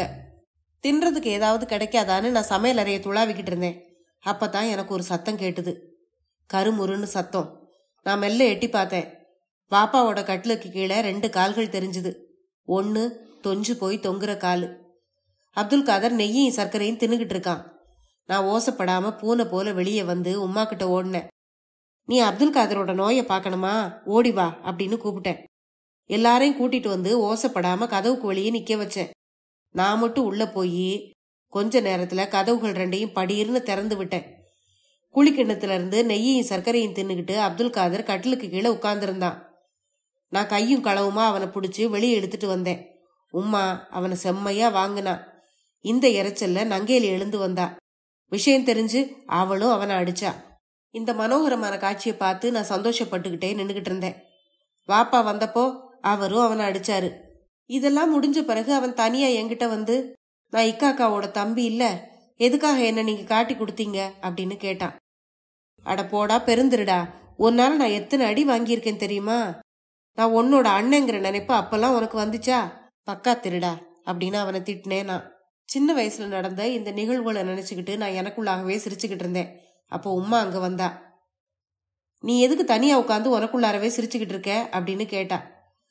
ஒரு பழைய சம்பவத்தை நினைச்சப்போ சிரிப்பு வந்துச்சு. சின்னப்போ அப்துல் காதர் நெய்ய திருடி தின்னு பலூன் மாதிரி ஊதி போனானே அப்படின்னு சொன்னேன். ஆமா, அதை இன்னும் நீ மறக்கலையா அப்படின்னு உம்மா கேட்டா. உங்ககிட்ட பணம் இருந்தா 5 ரூபா தாயேன், ஃபாத்துமாவோட ஆடு கஞ்சி கலையத்தை உடைச்சிருச்சு அப்படின்னு சொன்னா. இக்காக்கா அது ஆனுமாவோட ஆடா இருக்கும் அப்படின்னு ஃபாத்துமா சொன்னா. ஆனுமா ஓடி வந்து சொன்னா, அது ஏன் ஆடு இல்ல, இத்தாத்தாவோட ஆடுதான் அப்படின்னு சொன்னா. அடுத்து ஆளுக்கு வாய்க்கு வந்ததை பேசி சண்டை போட்டாங்க. ஃபாத்துமாவுக்கு வெறி பிடிச்சிருச்சு. அவ சொன்னா, பெரிய காக்கா இங்க இருக்காரு, அதனால நீ பொழைச்ச, இல்லன்னா உன்ன விட்டு வச்சிருப்பேன்னு நினைச்சியா? கண்ணா பின்னான்னு பேசாத, ஆண்டவனுக்கே பொறுக்காது. எனக்கு 2 ஆடு இருந்துச்சு, அதுல ஒன்ன என் அருமை தங்கையாச்சேன்னு உனக்கு கொடுத்தேன், அதை கொஞ்சம் நினைப்பு வச்சுக்கோ அப்படின்னு சொன்னான். பிறகு மெதுவா ஃபாத்துமா என்கிட்ட வந்து கேட்டா, காக்கா கதீஜாவுடைய கம்மல் விஷயத்த மறந்துட்டீங்களா அப்படின்னு. நானும் தாழ்ந்த குரல்ல இல்ல அப்படின்னு சொன்னேன். மறுபடியும் ஃபாத்துமா தாழ்ந்த குரல்ல சொன்னா, நான் சொன்னது யாருக்கும் தெரிய வேணாம் அப்படின்னு. உடனே ஆனுமா என்கிட்ட வந்தா, பெரிய காக்கா அக்கா என்ன ரகசியம் பேசிட்டு போச்சு அப்படின்னு. உடனே தள்ளி போன ஃபாத்துமா ஓடி வந்து, நான் ஒன்னும் சொல்லலேடி அம்மா அப்படின்னு சொன்னான். இல்ல, எனக்கு தெரியும். எங்களுக்கெல்லாம் தெரியாம அக்காவுக்கு ஏதோ தரணும்னு அவ கேட்டிருக்கா. பெரிய காக்கா என்ன தரதா சொல்லியிருக்கீங்க அப்படின்னு ஆனுமா கோவமா கேட்டா. அப்போ உள்ள இருந்து இன்னும் 2 சத்தம் வந்தது. ஹனிஃபாவோட மனைவி ஐசாமாவும் அப்துல் காதரோட மனைவி குஞ்சானுமாவும் தான் அது. நீங்க நகை நட்டு வாங்கி தர போறீங்கன்னா அது எங்க பிள்ளைங்களுக்கும் வேணும் அப்படின்னு சொன்னாங்க அவங்க. அவங்க சொன்னதை கேட்டதும் ஃபாத்திமாவுக்கு மீண்டும் வெறி பிடிச்ச மாதிரி இருந்தது. அடி கதீஜா, நம்ம ஆட்டை கூப்பிடு, நாம போகலாம் வா. இங்க இருக்கிறதெல்லாம் சரியான மூதேவிங்க, இனிமே நாம இங்க அடி எடுத்து கூட வைக்க கூடாது அப்படின்னு சொன்னான். அவ சொன்னதும் ஆனுமாவுக்கு புரிஞ்சிருச்சு. அல்லாவே, அதுதான் சங்கதியா? பொண்ணு விஷயம்தான், நகையாத்தான் இருக்கணும். பெரிய காக்கா என்ன தரேன்னு சொல்லி இருக்கீங்க அப்படின்னு கேட்டா. எல்லாரும் தெரிஞ்சுக்கங்க, கதீஜாவுக்கு 2 கம்மல் பண்ணி தரதா நான் சொல்லி இருக்கேன். கொடுக்கறதுன்னு தீர்மானம் பண்ணிட்டேன். இதுல யாருக்காவது ஆட்சேபனை ஏதாவது இருக்கா அப்படின்னு கேட்டேன். ஆனுமா சொன்னா, பெரியண்ணா எனக்கும் 2 கம்மல் வேணும் அப்படின்னு. போதுண்டி உன் குசும்பு போதும். நீ உன் புது வீட்டுக்கு குடி போறப்போ அவசியமான பாத்திரம் எல்லாம் வாங்கி தரணும்னு பெரிய காக்கா கிட்ட கேட்கல? வாங்கி தரேன்னு அவரும் சொல்லி இருக்காருல, அதெல்லாம் எனக்கும் தெரியும்டி, யாரும தங்கச்சி அப்படின்னு சொன்னா ஃபாத்திமா. இந்த ரகசியம் ஃபாத்திமாவுக்கு எப்படி தெரிஞ்சது அப்படின்னு அதிர்ச்சியா இருந்தது எனக்கு. அத்தியாயம் 4. இறைச்சல் கேட்டு நான் சமையல் அறைக்குள்ள போனப்போ உமாவோட தலைமையில எல்லா பெண்களும் செயலற்று போய் நின்னுகிட்டு இருந்தாங்க. இவங்களுக்கு நடுவே ஃபாத்திமாவுடைய ஆடு நின்னுது. ஆனா அதோட தலையை காணல. காணோம்னு சொன்னா அது பேராசையோட கலையை ஒண்ணுக்குள்ள எப்படியோ தலையை நுடைச்சிட்டு பிறகு அதை எடுக்க தெரியாம கலையமும் தலையுமா நின்னுகிட்டு இருந்தது. பெண்கள் எல்லாரும் அதை பிடிச்சுக்கிட்டு இருந்தாங்க. கலையத்துல இருந்து அதோட தலையை எப்படி விடுவிக்கிறேங்கிறது தான் இப்போ முக்கியமான பிரச்சனை. ஃபாத்திமாவுடைய ஆடு செய்துள்ள குறும்புத்தனத்தை நான் பார்த்துட்டேன் இல்லையா, அதனால தனக்கு ஏதோ அவமானம் நடந்துட்ட மாதிரி ஃபாத்திமா சொன்னான். இது இப்படியெல்லாம் இதுக்கு முன்னால செய்ததே கிடையாது இக்காக்கா அப்படின்னு. நான் ஒரு சின்ன கல்லை எடுத்துட்டு வந்து கலையத்தை உடைச்சு ஆட்டை விடுவிச்சேன். ஐய, இந்த வித்தை எங்களுக்கு தெரியாதாக்கும், நல்ல ஒரு கலையத்தை உடைச்சிட்டியே அப்படின்னு அம்மா சொன்னான். நான் குன்றி போய் வராந்தால வந்து உட்கார்ந்துகிட்டேன். தனக்கு எதுவுமே தெரியாத பாவனையில ஃபாத்திமாவுடைய ஆடு பலாமரத்துக்கு கீழே நின்னுகிட்டு இருந்தது. சாயந்தரம் 4 மணி இருக்கும். நான் கொஞ்ச நேரம் காற்றாட உலாவிட்டு வரலான்னு புறப்பட்டேன். மார்க்கெட் வழியா போகும்போது அரிய காட்சி ஒன்ன பார்த்தேன். அங்க அபியும் ஃபாத்துக்குட்டியும் ஒரு சின்ன கூடை நிறைய சாம்பங்காய்களை வச்சுக்கிட்டு கும்பலுக்கு நடுவுல உட்கார்ந்து இருந்தாங்க.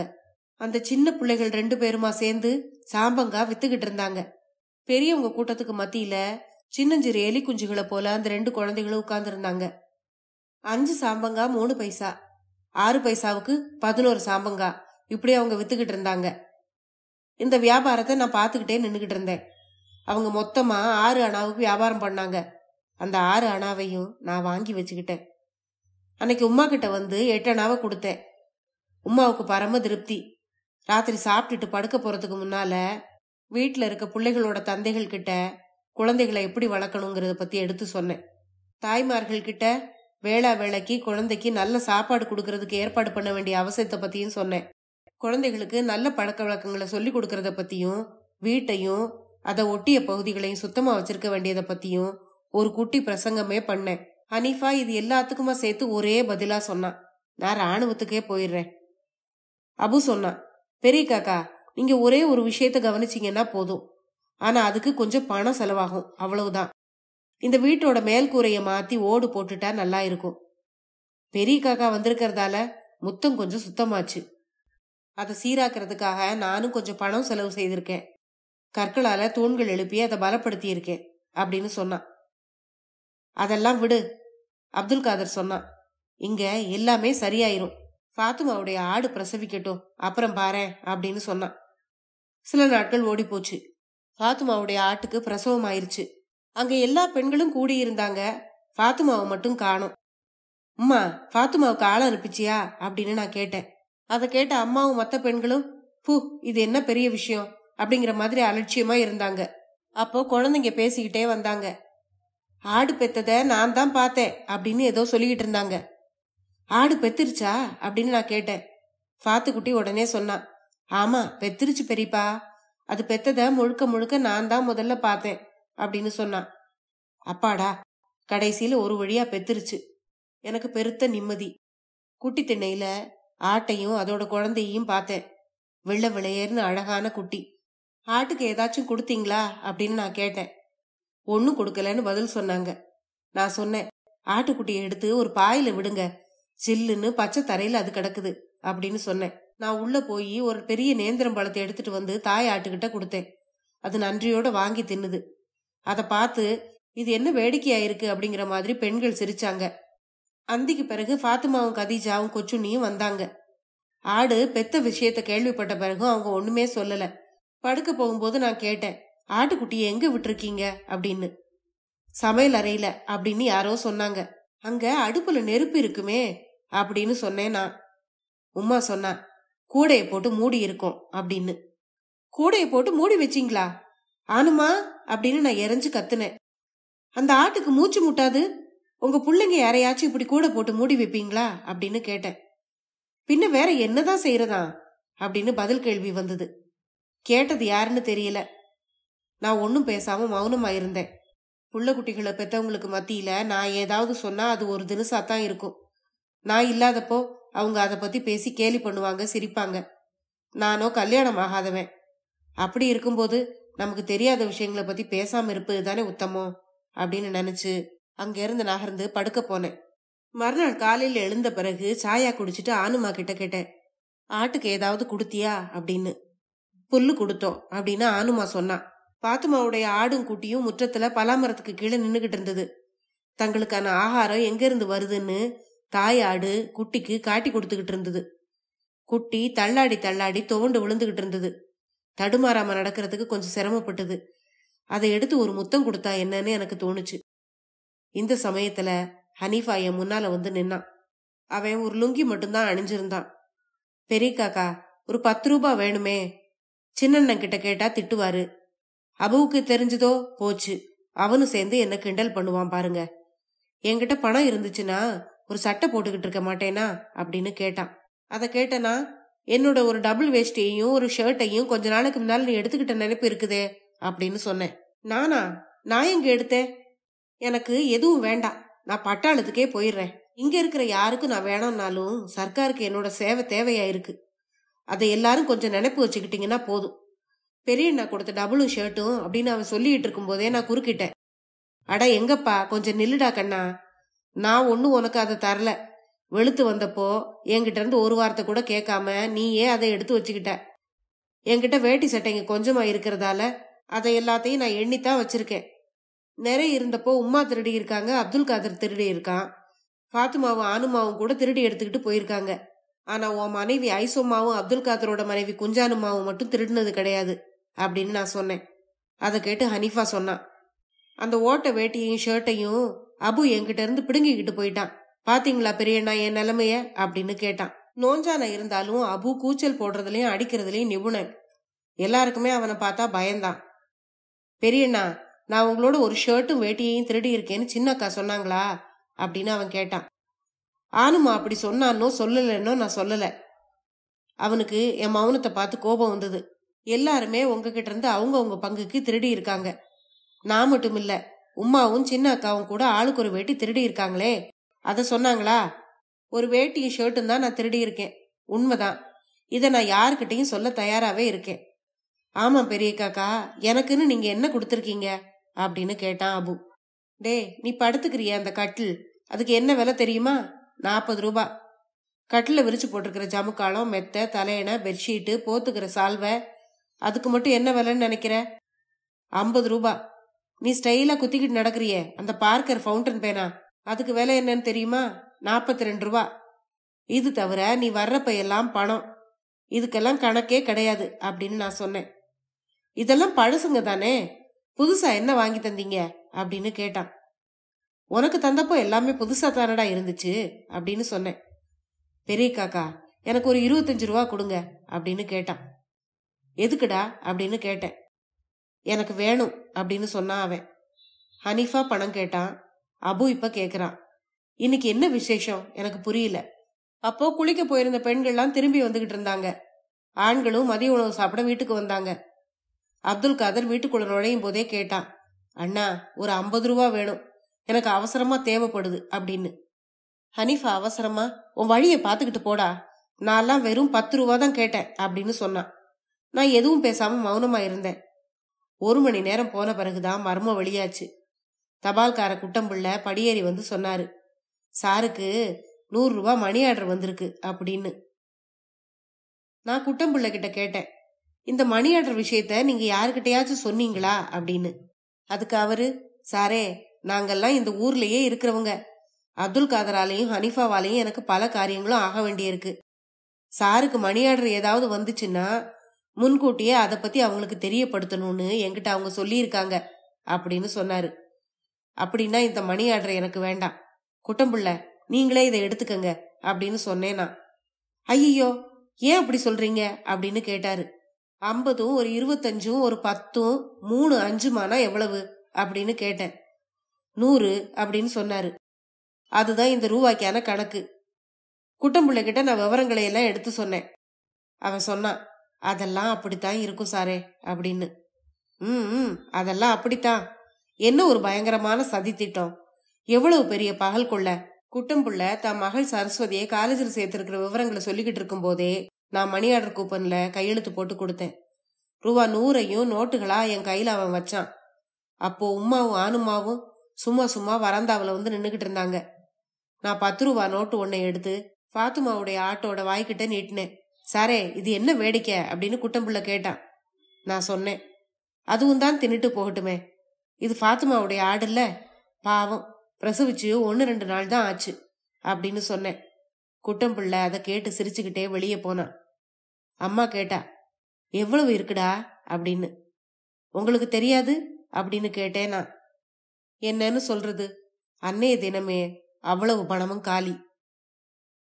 அத்தியாயம் 5. அன்னைக்கு சாயங்காலம் ஹனிஃபாவோட செலவுல எனக்கு சாயா கிடைச்சது. வழக்கமா அப்துல் காதர் தான் காசு கொடுப்பான். குடிக்கிறது என்னவோ ஹனிஃபா கடையில உட்கார்ந்தபடிதான். அன்னைக்கு சாயாவுக்கு ஹனிஃபாவே காசு கொடுத்தான். ஹனிஃபா பெரும் கஞ்ச. அவனுடைய கடையில ஒரு விளக்கு கூட கிடையாது. அவனுடைய கடைக்கு அடுத்ததுதான் அப்துல் காதரோட தகர கடை. அங்க 10-12 பெட்ரோமாக்ஸ் விளக்குகள் இருந்தது. ஒரு கிராமபோனும் உண்டு. கிராமபோன் என்னோடதுதான். அவன் கடையில இருந்து விளக்குகளும் கிராமபோனும் வாடகைக்கு போகும். சாயந்தரத்துக்கு பிறகு வேலை நீடிச்சா ஹனிஃபா அபுவை கூப்பிட்டு சொல்லுவான், அந்த விளக்க கொஞ்சம் இந்த பக்கமா நகர்த்தி வை அப்படின்னு.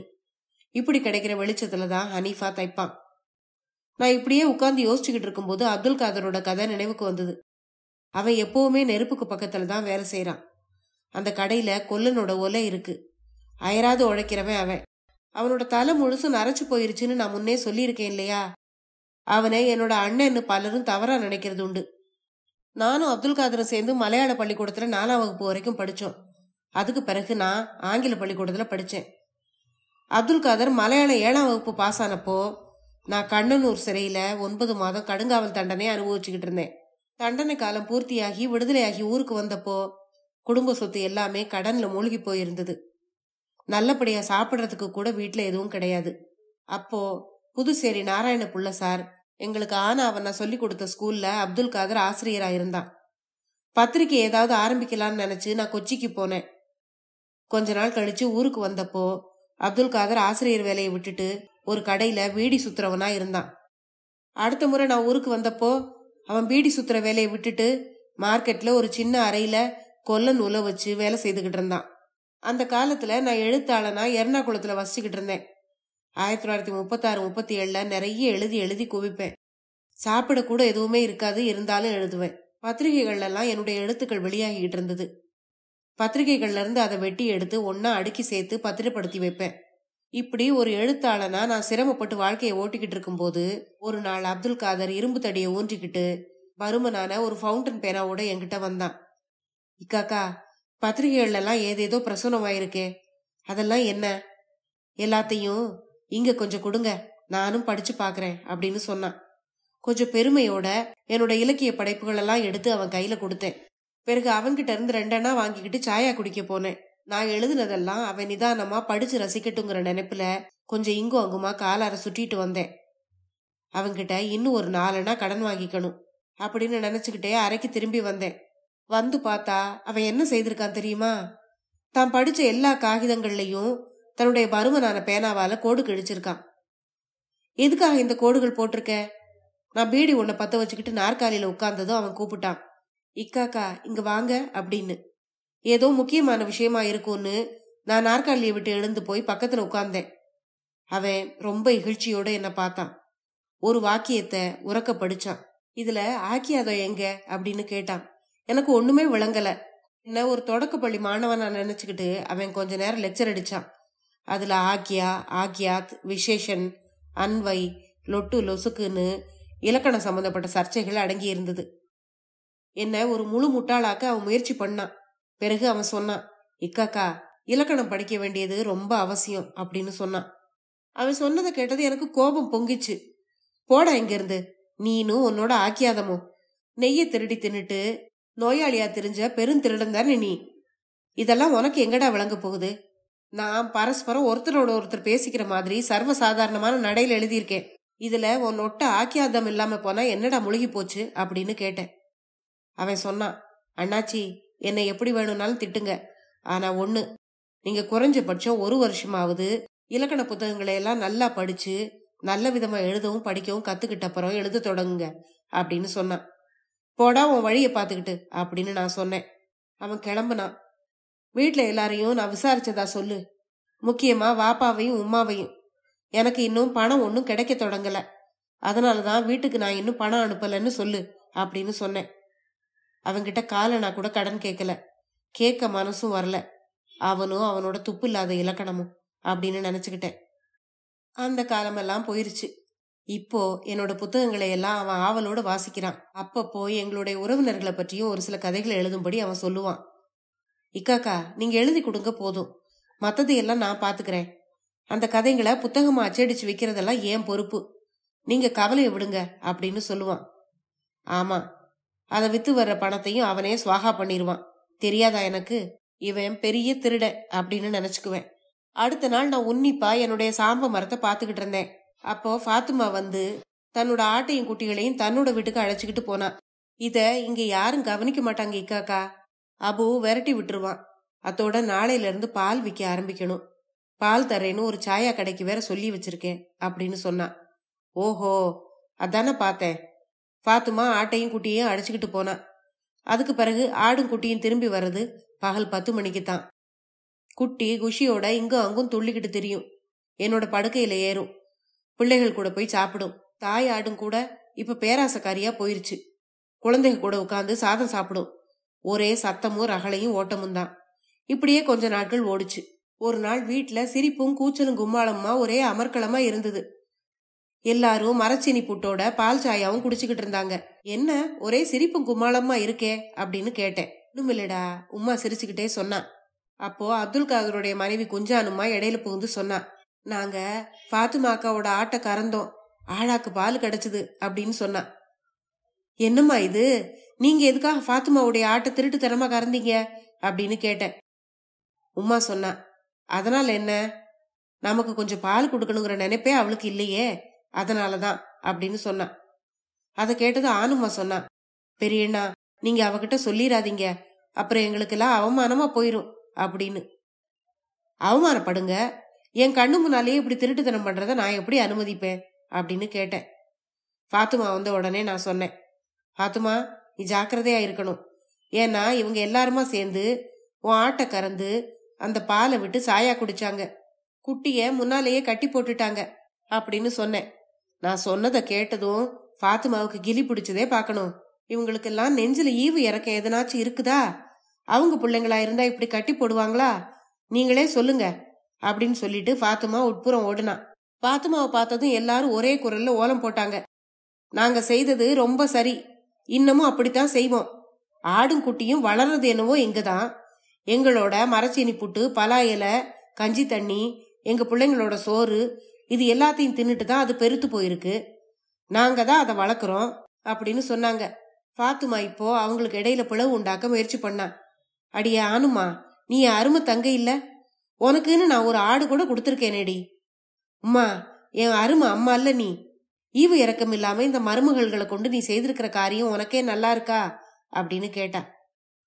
உம்மா சொன்னா, போதும்டி போதும், உன் அண்ணிமாரு, உன்னோட உம்மா, உன்னோட அருமை தங்கச்சி எல்லாரும் சேர்ந்துதான் கறந்தோம்.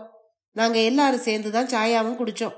நல்ல ருசியா இருந்துச்சு அப்படின்னு சொன்னா. அதை கேட்டதும் ஃபாத்துமா சொன்னா, இனிமே நான் இந்த வீட்டுல கால் எடுத்து வைக்க மாட்டேன் அப்படின்னு சொல்லிட்டு ஆட்டோட குட்டிய வாரி எடுத்து முத்தமிட்டுக்கிட்டு சொன்னான்.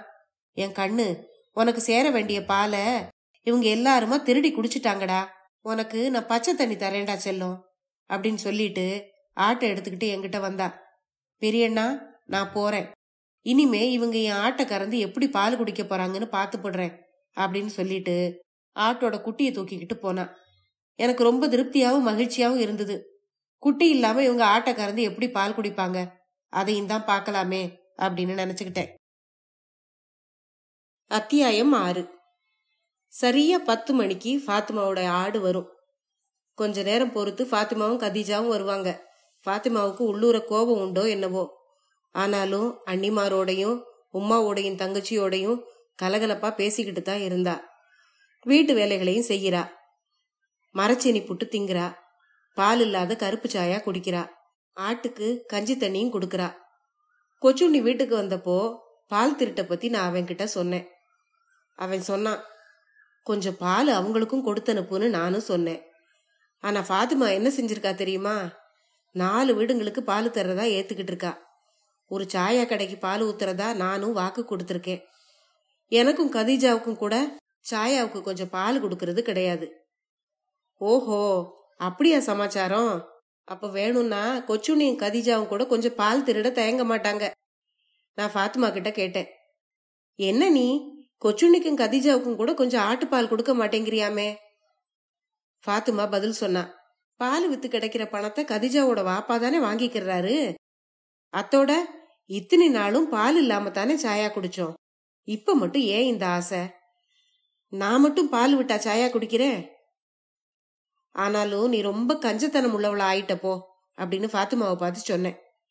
காக்கா, கதீஜாவோட வாப்பா சீட்டு சேர்ந்திருக்காரு, அதுக்கு கட்ட பணம் வேணாமா அப்படின்னு கேட்டா ஃபாத்திமா. அதுவும் நியாயம்தான் அப்படின்னு நான் நினைச்சுக்கிட்டு இருக்கும் போதே சுலைமான் 3 அன்னாசி பழங்களை கொண்டு வந்து என்கிட்ட கொடுத்துட்டு சொன்னான், சீம அன்னாசி ரொம்ப ருசியா இருக்கும் அப்படின்னு. அதுல இருந்து ஒரு பழத்தை எடுத்து தோலை சீவிட்டு பிள்ளைகளுக்கெல்லாம் ஒவ்வொரு துண்டு கொடுத்துட்டு நான் தின்னுகிட்டு இருந்தேன். அப்போ அபு கம்பீரமா உள்ள வந்தான். பணக்காரன்னா இப்படித்தான் இருக்கும் அவன் சொன்னான். எனக்கும் அன்னாசி தர யாராச்சும் இருக்காங்களா? பெரிய காக்கா, இன்னைக்கு உங்களுக்கு ஒரு விருந்து வைக்க ஏற்பாடு நடந்துகிட்டு இருக்கு அப்படின்னு சொன்னான். என்னடா விருந்து அப்படின்னு கேட்டேன். அரிசி பணியாரம், ஈரல் கறியும் சாயாவும் அப்படின்னு சொன்னான். அப்போ நீ என் கூட வந்துரு அப்படின்னு அபுவை நான் கூப்பிட்டேன். ஆனா என்ன யாரும் கூப்பிடலையே. பெரிய காக்கா, ஒரு விஷயம் தெரியுமா? மகா கருமையான பெரியக்கா ஃபாத்திமா சின்னண்ணனுக்கும் ஹனீஃபா அண்ணனுக்கும் பால் விட்ட சாயா கொடுத்து அனுப்பி இருந்தாங்க அப்படின்னு சொன்னான். பால் விட்ட சாயாவா அப்படின்னு ஆச்சரியத்தோட கேட்டேன் நான். ஆமா, உனக்கு கொடுக்கலையா அப்படின்னு நான் கேட்டேன். நானும் பக்கத்திலேயே தானே இருக்கேன், அதனால எனக்கும் ஒரு சிங்கிள் கிடைச்சது அப்படின்னு சொன்னான் அபு. ஆச்சரியம்தான். ஃபாத்திமா அப்துல் காதருக்கும் ஹனீஃபாவுக்கும் கூடவே அபுவுக்கும் பால் சாயா கொடுத்து அனுப்பி இருக்கான்னா இதுல ஏதோ விஷயம் இருக்கு. ஆமா, ஃபாத்திமா பால் சாயா கொடுத்து அனுப்புறதுக்கு காரணம் என்ன அப்படின்னு கேட்டேன். அதுவா, ஹனீஃபா காக்கா ஸ்ட்ரைக் பண்ணிட்டாரு அப்படின்னு சொன்னான். என்ன ஸ்ட்ரைக் பண்ணா? அது பெரியக்காவோட ரவிக்கைகளையும் கதீஜாவுடைய சட்டைகளையும் தைக்கிறது ஹனீஃபா காக்கா தான். அவங்களோட கிழிச துணிகளை எல்லாம் ஒட்டு போட்டு சீராக்கி கொடுக்கறதும் அவருதான். முந்தா நாளுன்னு நினைக்கிறேன், எதையோ தச்சு வாங்கிட்டு போறதுக்காக கதீஜா கடைக்கு வந்தப்போ இனிமே தைக்க விருப்பம் இல்லைன்னு ஹனீஃபா காக்கா சொல்லி அனுப்பிட்டாரு. அந்த மாதிரி இனிமேலும் அவர் சொல்லாம இருக்கணுமேங்கிறதுக்காக கொடுக்கப்பட்ட லஞ்சம்தான் அந்த பால் சாயா அப்படின்னு சொன்னான் அபு. சரி, ஹனீஃபாவுக்கு கொடுத்த பால் சாயாவுக்கு அது சரியா போச்சு, அப்துல் காதருக்கு ஏன் கொடுத்து விட்டா அப்படின்னு கேட்டேன். அதுவா, பெரிய மச்சான் சின்ன காக்காவுக்கு கொஞ்சம் பணம் கொடுக்க வேண்டி இருந்தது. பெரியக்காவை பார்த்தப்போ சின்ன சொன்னாரு, பணத்தை உடனே திருப்பி கொடுக்கலன்னா கேஸ் போடுவேன்னு. அப்படி எதுவும் செய்திராம இருக்கிறதுக்காகத்தான் அந்த ஒரு சிங்கிள் சாயா அப்படின்னு அபு சொன்னான். பேசிக்கிட்டு இருந்த அபு திடீர்னு குட்டம்பிள்ளை வர்றாரு பாரு அப்படின்னு சொன்னான். உண்மைதான். அப்போ தபால்கார குட்டம்பிள்ளை படி தாண்டி வந்துகிட்டு இருந்தாரு. வந்தவரு ஒரு பார்சலை என்கிட்ட கொடுத்தாரு. நான் கையெழுத்து போட்டு அதை வாங்கிக்கிட்டேன். குட்டம்பிள்ளை போன பிறகும் நான் அதை பிரிக்கல. உம்மா கேட்டா, அந்த கட்டுல என்னடா வந்திருக்கு? நான் எழுதின புது புத்தகத்தோட 10 காப்பிய பிரசுரகர்த்தா எனக்கு இனாம அனுப்பியிருக்காம்மா அப்படின்னு சொன்னேனா. ஆமா, இந்த புத்தகங்களை வித்தா பணம் கிடைக்குமோ அப்படின்னு கேட்டா உமா. நீங்க கொஞ்சம் உங்க வழிய பார்த்துட்டு உள்ள போறீங்களா? எப்ப பாரு பணம் பணம் பணம், எரிச்சலோட பதில் சொன்னேனா. அப்ப கூட என்கிட்ட காலனா கிடையாது. மனசுல ஒரு யோசனை தோணுச்சு. உமா போன கையோட ரகசியமா அபுவை நான் கூப்பிட்டேன். அபு, இந்த புத்தகங்களை பஜாருக்கு எடுத்துட்டு போய் உன்னால விற்க முடியுமா அப்படின்னு கேட்டேன். அவன் உடனே கேட்டான், வித்தா எனக்கு என்ன கமிஷன் தருவீங்க அப்படின்னு. எல்லாம் தர்றேன்டா அப்படின்னு சொல்லி பார்சலை பிரிச்சு 9 புத்தகங்களை ஒரு காகிதத்துல கட்டி அபுவோட கையில கொடுத்து அனுப்பிட்டு காத்துக்கிட்டு இருந்தேன். இது என் சொந்த ஊரு. நான் எழுதின புத்தகத்தை யாராவது காசு கொடுத்து வாங்குவாங்களாங்கிற சந்தேகம் எனக்கு இருந்தது. 1 அல்லது 2 மணி நேரம் கழிச்சு அபு வந்தான். நல்ல காலம், நான் கொடுத்த எல்லா புத்தகங்களுமே விற்று போயிருந்தது. ஒரு புத்தகத்தோட விலை முழுசையுமே அபுவுக்கு கொடுத்தேன். பாக்கி பணத்தை எண்ணிக்கிட்டு இருக்கும்போது எத்தனை பணம் கிடைச்சது அப்படின்னு கேட்டுக்கிட்டே உமா வந்தா. அந்த பணத்தை உமா பாத்துட்டாங்கிறத தெரிஞ்சதும் எனக்கு கெட்ட கோபம் வந்தது. என் பக்கத்துல இருந்த ஒரு கண்ணாடி டம்ளரை எடுத்து என் பலம் முழுசையும் உபயோகிச்சு எரிஞ்சேன், எதிரில இருந்த சுவரை நோக்கி. அந்த கிளாஸ் ஒரு 10,000 சுக்கல்களா நொறுங்கி விழுந்தது. உடனே வீடு நிசப்தமாச்சு. எனக்கு பெருத்த நிம்மதி உண்டாச்சு. உமா மௌனமா உடைஞ்சு கிடந்த சில்லுகளை எல்லாம் பொறுக்கி எடுத்து ஒரு காகிதத்துல சுத்தி வெளியே கொண்டு போய் எரிஞ்சிட்டு வந்தா. பிறகு எதுவுமே பேசாம எனக்கு நேர் எதிரா மேற்கு திசையை பார்த்து உட்கார்ந்துகிட்டு இருந்தா. நான் மீதம் வச்சிருந்த அந்த ஒரு புத்தகத்தை எடுத்து பாத்துமாவுடைய ஆட்டுக்கு முன்னால நீட்டினேன். அது ஆவலோட பக்கத்துல வந்துச்சு. பெரிய காக்கா, எதுக்கு இப்படி செய்றீங்க அப்படின்னு அபு சத்தமா கேட்டான். பாத்துமாவுடைய ஆடு பாலிய கால சகி சப்தங்கள்னு 2 புத்தகங்களை ருசியோட தின்னு இருக்கு. இன்னும் வேற புஸ்தகங்கள் இருக்குது, தர்றேன்னு அதுகிட்ட சொல்லி இருந்தேன். அதனாலதான் இந்த புத்தகத்தையும் தின்னு பாக்கட்டுமேன்னு கொடுக்கறேன் அப்படின்னு சொன்னேன். அதுக்கு ரொம்ப தின்ன கொடுக்காதீங்க அப்படின்னு அபு சொன்னான். நானும் அந்த ஒரு புத்தகத்தை எடுத்துக்கிட்டு போய் பெட்டியில வச்சேன். அபு போனதும் கிடைச்ச பணத்துல சரி பாதிய உமாவோட மடியில தூக்கி போட்டேன். உமா கேட்டா, அடே, ஒரு புஸ்தகத்துக்கு என்னடா விலை இருந்துச்சு அப்படின்னு.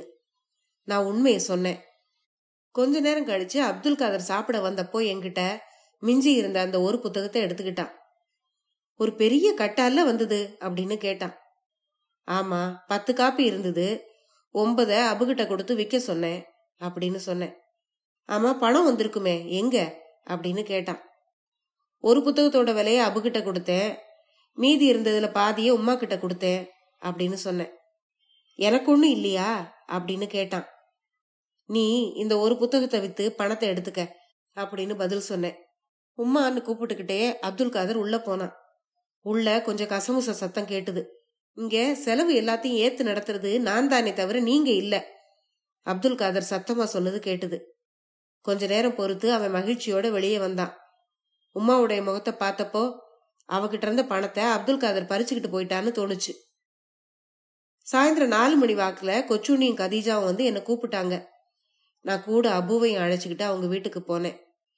கொச்சுண்ணியுடைய வீட்டுல கொச்சுண்ணியோட அப்பா, அம்மா, அவனது சகோதரிகளும் இருந்தாங்க.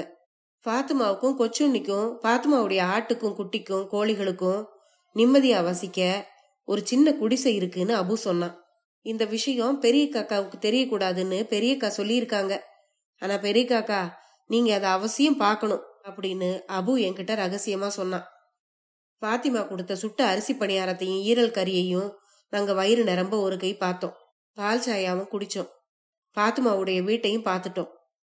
பெரிய காக்கா, ஏன் இங்க வந்தீங்க அப்படின்னு துயரம் பொங்க பாத்துமா கேட்டா. அவளோட வீடு இறங்கத்தக்க நிலைமையில இருந்தது. மண்ணை குடைச்சு பூசின சோர்களும் பனை ஓலையால வேயப்பட்ட கூரையும் கொண்ட ஒரு சிறு அறைதான் அது. அதோட கதவு ஏதோ ஒரு புராதன வீட்டுல இருந்து கொண்டு வந்தது. அத கயிறு போட்டு கட்டி வச்சிருந்தாங்க. அதுக்கு பூட்டுன்னு எதுவும் கிடையாது. எனக்கு ஒரே அவமானமா இருக்குது அப்படின்னு பாத்திமா சொன்னா. இனிமே நான் உயிரோட இருந்துதான் என்ன பிரயோஜனம் அப்படின்னு கவலையோட கேட்டா. நான் அவகிட்ட பதில் சொன்னேன். நீ பேசாம இரு, அந்த கதவுகளை சீராக்கிறதுக்கான பணத்தை நான் கொடுக்கறேன் அப்படின்னு சொன்னேன். வேணாம் பெரிய காக்கா, நான் என்னோட ஆட்டுப்பாலை வித்து பணம் சேர்ந்தப்புறம் பண்ணிக்கிறேன் அப்படின்னு சொன்னா அவ. வேணாம், நான் தர்றேன்னா தர்றேன் அப்படின்னு அழுத்தமா அவகிட்ட சொன்னேன். அன்னைக்கு ராத்திரி சாப்பிட்ட பிறகு எங்க வீட்டோட மேற்கு புறம் பார்த்தவாறு நாற்காலியில நான் உட்காந்துக்கிட்டு இருந்தேன். அப்போ கொச்சுண்ணி இருந்தான், சுலைமானும் இருந்தான், பாத்துமா இருந்தா, எல்லாருமே இருந்தாங்க. அப்துல் காதர் ஹனீஃபா கிட்ட சொன்னான், அடே நாம காலங்காத்தால இங்கிருந்து புறப்பட்டுறணும். கோர்ட்டு திறந்ததும் உடனே நம்ம கேஸ தாக்கல் பண்ணிட்டு திரும்பிடலாம் என்ன அப்படின்னு கேட்டான். என்னடா கேஸு அப்படின்னு நான் கேட்டேன். அது ஒரு சிவில் கேஸ், கூடவே ஜப்தியும் உண்டு. இந்த கேஸை இத்தனை நாளா நான் ஒத்தி போட்டுக்கிட்டே இருந்தேன். ஆனா சில சம்பவங்களால இனிமே அதை ஒத்தி போடுறதுக்கு இல்ல அப்படின்னு சொன்னான். அப்படி என்னடா சம்பவங்கள் இப்ப நடந்துருச்சு அப்படின்னு நான் கேட்டேன். சுட்ட அரிசி பணியாரத்தை தேங்காய் பால்ல தோச்சு கிண்ணத்துல அடுக்கி வச்சு கொடுத்தப்ப எங்களை பத்தின நினைப்பு வந்துச்சா? ஈரல் கறிய குழிக்கிண்ண நிறைய அள்ளி போட்டு கொடுத்தப்ப எங்க நினைப்பு வந்துச்சா? எங்களுக்கு மட்டும் ஒரு சிங்கிள் கப் சாயா, மத்தவங்களுக்கு பணியாரமும் ஈரல் கறியும் ஆனுமா சொன்னான். நானும் உமாவும் அண்ணிகளும் நாக்குல தண்ணி சொட்ட சொட்ட காத்துக்கிட்டு இருந்தோம். எங்களை பத்தின நினைப்பும் இல்ல அப்படின்னு. அதுக்கு சுலைமான் சொன்னான், என்ன பத்தியும் தான் யாரும் நினைக்கல. அப்துல் காதர் சொன்னான், சுலைமானே நீ தான் இந்த கேஸுக்கு முதல் சாட்சி அப்படின்னு. ஃபாத்திமா சொன்னா, இங்க பாருங்க, நான் யாருக்கெல்லாம் தான் பயப்படுறது? உமாவுக்கு பயப்படணும், அண்ணிமாருங்களுக்கும் என் தங்கைக்கும் பயப்படணும், சின்னனனுக்கு பயப்படணும், ஹனீஃபாவுக்கு பயப்படணும், அபுவுக்கு பயப்படணும், இதோட என்னை கட்டினவனுக்கு பயப்படணும். இப்போ சுலைமானுக்கு வேற பயப்பட வேண்டியிருக்கு. எனக்கு யாரும் பயப்பட வேண்டாம். அபு தொண்டை கிழியே கத்தனான். நான் சொன்னேன், போதுண்டா நிறுத்துங்க அப்படின்னு. ஃபாத்திமா சொன்னா, சின்னண்ணா நான் எல்லாருக்கும் ஈரல் கறியும் பணியாரமும் சாயாவும் தர்றேன். நீங்க எல்லாரும் கொஞ்ச நாள் பொறுத்துக்கிட்டா போதும். எத்தனை நாள் பொறுக்கணும் அப்படின்னு கேட்டான் அப்துல் காதர். அத நான் அப்புறம் சொல்றேன் சின்னண்ணா. அடே ஹனீஃபா, நீ செய்தது சரியா? கதீஜாவோட துணிகளை தைக்காம அப்படியே திருப்பி கொடுத்து அனுப்பி இருக்கியே அப்படின்னு கேட்டா ஃபாத்திமா. ஹனீஃபா சொன்னான், நான் எல்லாருக்கும் இலவசமா தச்சு கொடுத்துட்டு இப்படியே இருந்தா போதும் இல்ல? அபுவுக்கு தினமும் ஷர்ட் தைக்கணும். நான் தைக்கிறதுக்கு இந்த வீட்டுல யாராச்சும் கூலி கொடுக்குறீங்களா அப்படின்னு கேட்டான். அப்துல் காதர் சொன்னான், உன் பொண்டாட்டியோட ரவிக்கையை தைக்க நான் காசு தரணும், லைலாவோட பாவாடையும் பிளவுஸும் தைக்க நான் கூலி கொடுக்கணும், அபியோட கோர்ட்டும் ட்ரௌசரும் தைக்கிறதுக்கும் நான் தான் காசு தரணும் இல்ல? ஆளு பரவாயில்லையே அப்படின்னு கேட்டான். அப்துல் காதர் கேட்டதும் ஹனீஃபாவுக்கு கோபம் வந்துருச்சு. யாரும் எனக்கு எதுவும் தர வேண்டாம், நான் பட்டாளத்துக்கு போய்க்கிறேன், இன்னைக்கு ராத்திரியே போயிடுறேன் அப்படின்னு சொன்னான். அப்பதான் எனக்கு ஒரு விஷயம் நினைவுக்கு வந்தது. அடே அடே கொஞ்சம் பொறுத்துக்க, ஒரு அரை மணி நேரம் கழிச்சு நீ பட்டாளத்துல சேரலாம். நீ முன்ன ராணுவத்துல இருக்கிறப்போ லீவுல பல தடவை ஊருக்கு வந்துட்டு திரும்புறப்போ எர்ணாகுளத்துக்கு என்கிட்ட வருவேல்ல, அப்பெல்லாம் என்கிட்ட இருந்து 5ம் 10ம் கடனா வாங்கிட்டு போவ. கையில கொண்டாந்ததையெல்லாம் உமா வாங்கிட்டாங்க, அப்துல் காதர் வாங்கிட்டான்னு தான் நீ என்கிட்ட சொல்லுவ. அந்த பணம் எதையும் நீ திருப்பி கொடுத்ததே கிடையாது. அதையெல்லாம் இப்ப எடு அப்படின்னு கேட்டேன். ஹனீஃபா உடனே ஐசோமாவை கூப்பிட்டான். வெளியே வாடி, குழந்தைங்களையும் எடுத்துக்க. இந்த வீட்டுல இனிமே நாம இருக்க வேண்டாம். இவங்களோட அதிகாரம் நாளுக்கு நாள் கூடிக்கிட்டே போகுது. நமக்கு அங்க போய் ஏதாவது ஓலை குடிசை போட்டுக்கிட்டு இருக்கலாம். வா எந்திரிடாபி அப்படின்னு கத்துனான். நான் கேட்டேன், அடே நீ என்கிட்ட இருந்து ரூபா வாங்கிட்டு இருக்கேங்கிறதாவது நினைப்பு இருக்கா அப்படின்னு கேட்டேன்.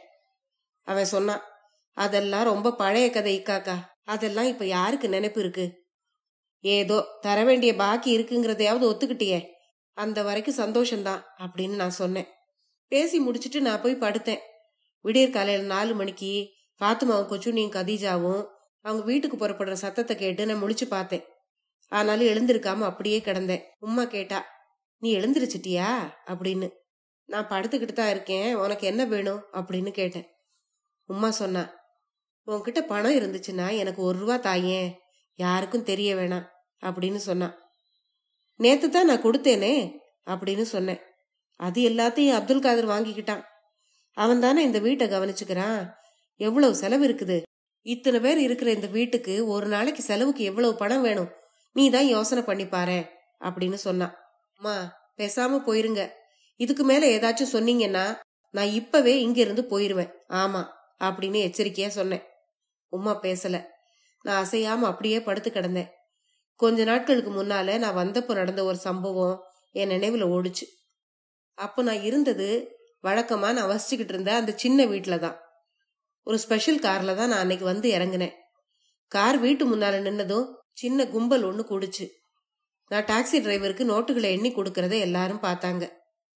அன்னைக்கு ராத்திரி உணவு முடிச்சுக்கிட்ட பிறகு நான் படுக்க போகும்போது அப்துல் காதரும் உம்மாவும் ஹனீஃபாவும் வந்து சேர்ந்தாங்க. வந்த உடனே அப்துல் காதர் சொன்னான், இக்காக்கா, ரூபாய் எதுனாச்சும் கையில இருந்துச்சுன்னா இந்த வீட்டுல வச்சுக்காதீங்க, என்கிட்ட கொடுங்க. யாருனாச்சும் திருடனுங்க வந்துருவானுங்க, வந்து அடிச்சு கொன்னு போட்டுட்டு போயிருவாங்க அப்படின்னு சொன்னான்.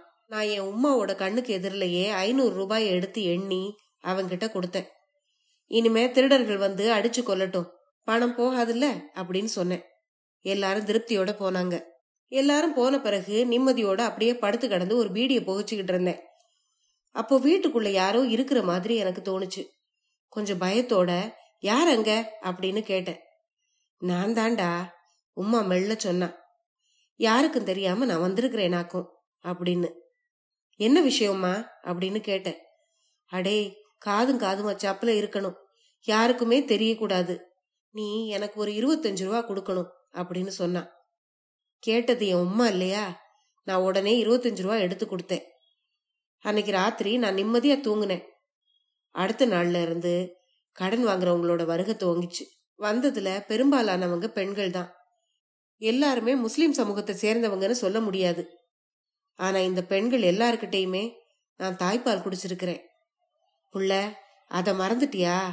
ஒரு 2 ரூபா இருந்தா கூட அப்படின்னு கேட்பாங்க. இப்படி நான் 2, 4, 5 கொடுக்க ஆரம்பிச்சேன். இப்படியே நான் கடன் கொடுத்த பணம் 100 ரூபாய் எட்டினப்போ, இல்ல நான் யாருக்கிட்டையும் தாய்ப்பாலும் குடிக்கல, ஒன்னும் பண்ணல அப்படின்னு சொன்னபடி கடன் கொடுக்கறதே நிறுத்திட்டேன். இதுக்கு இடையே இன்னொரு வேடிக்கை வேற நடந்துகிட்டு இருந்தது. உம்மா அபியையும் ஃபாத்துக்குட்டியும் கூட்டிக்கிட்டு வருவா. இந்த குழந்தைங்களுக்கு எதனாச்சும் குடுடா அப்படின்னு சொல்லுவா.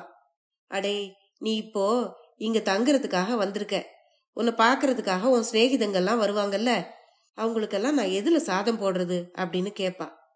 ஏன், இலையில தான் போடணும் அப்படின்னு சொல்லுவேன். சே, அது கௌரவ குறைச்சல் இல்லையா? நமக்கு கொஞ்சம் பிளேட்டுகளும் கிண்ணிகளும் கிளாஸுங்களும் வேணும் அப்படின்னு சொன்னா. உம்மா, அதுக்கெல்லாம் என்கிட்ட பணம் கிடையாது அப்படின்னு நான் சொன்னேன். அப்படியானா நான் ஆனப்பரம்புல இருக்கிற கடைக்கு போய் நீ அனுப்பிச்சதா சொல்லி இதையெல்லாம் வாங்கிட்டு வர்றேன் அப்படின்னு சொன்னா. கிழவி சொன்னபடி செய்யக்கூடியவ. அதனால நான் அவளை மறிச்சு சொன்னேன். உம்மா, நீங்க ஒன்னும் போக வேண்டாம், நானே போய் வாங்கிட்டு வரேன்னு சொன்னேன்.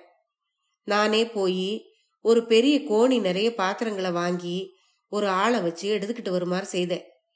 இப்படியா கொஞ்சம் நிம்மதியோட இருந்துகிட்டு இருக்கும் போது உம்மா சொன்னா, அடே, நீ இப்ப எப்படி இருந்தாலும் இங்கேயே இருந்துடுறதுன்னு வந்துட்ட. உன் சிநேகிதங்க யாராவது வந்தா எங்க தங்குவாங்க? வர்றவங்க படுக்கிறதுக்குன்னு கொஞ்சம் தடி பாயங்களும் தலையணைகளும் வாங்கிட்டு வா அப்படின்னு சொன்னா. இது என்னடா வம்பா போச்சுதேன்னு தொல்லை தீர வேண்டி நான் அதையும் வாங்கி கொடுத்தேன். பிறகு உம்மாவுக்கு ஒரு தாமிர அண்டா வேணும், நெல்லு கிடைச்சதுன்னா புழுக்கலாம், குளிக்கிறதுக்கு தண்ணி ரொப்பி வச்சுக்கலாம் அப்படின்னு அவளுக்கு எண்ணம். இப்போ தாமிர அண்டா கேப்பா, பிறகு மாட்டு வண்டி கேப்பா, அதுக்கு பிறகு மோட்டார் கார் கேப்பா. இதுக்கு மேல இங்க தங்கு நான் சரி வராதுன்னு பெட்டியையும் படுக்கையும் எடுத்துக்கிட்டு நான் அங்க இருந்து விட்டேன் சவாரிய. வர்க்கலையை கடந்து போய் மதராஸ் முதல இடங்கள்ல சுத்திட்டு திரும்பி வந்தேன்.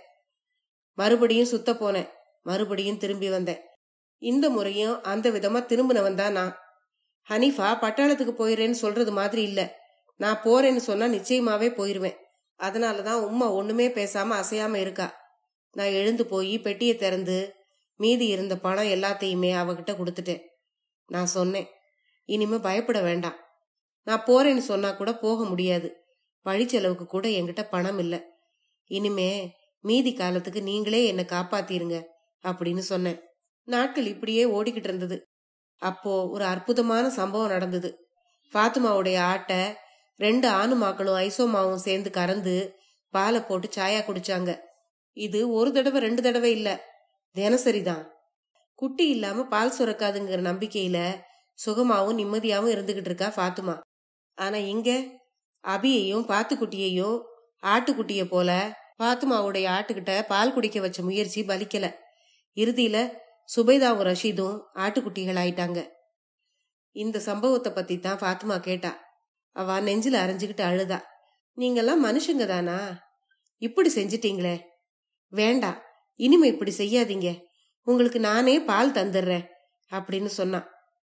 அடுத்த நாள்ல இருந்து ஃபாத்துமா கிட்ட இருந்து 1/2 பாட்டில் பால் வீட்டுக்கு வர ஆரம்பிச்சது.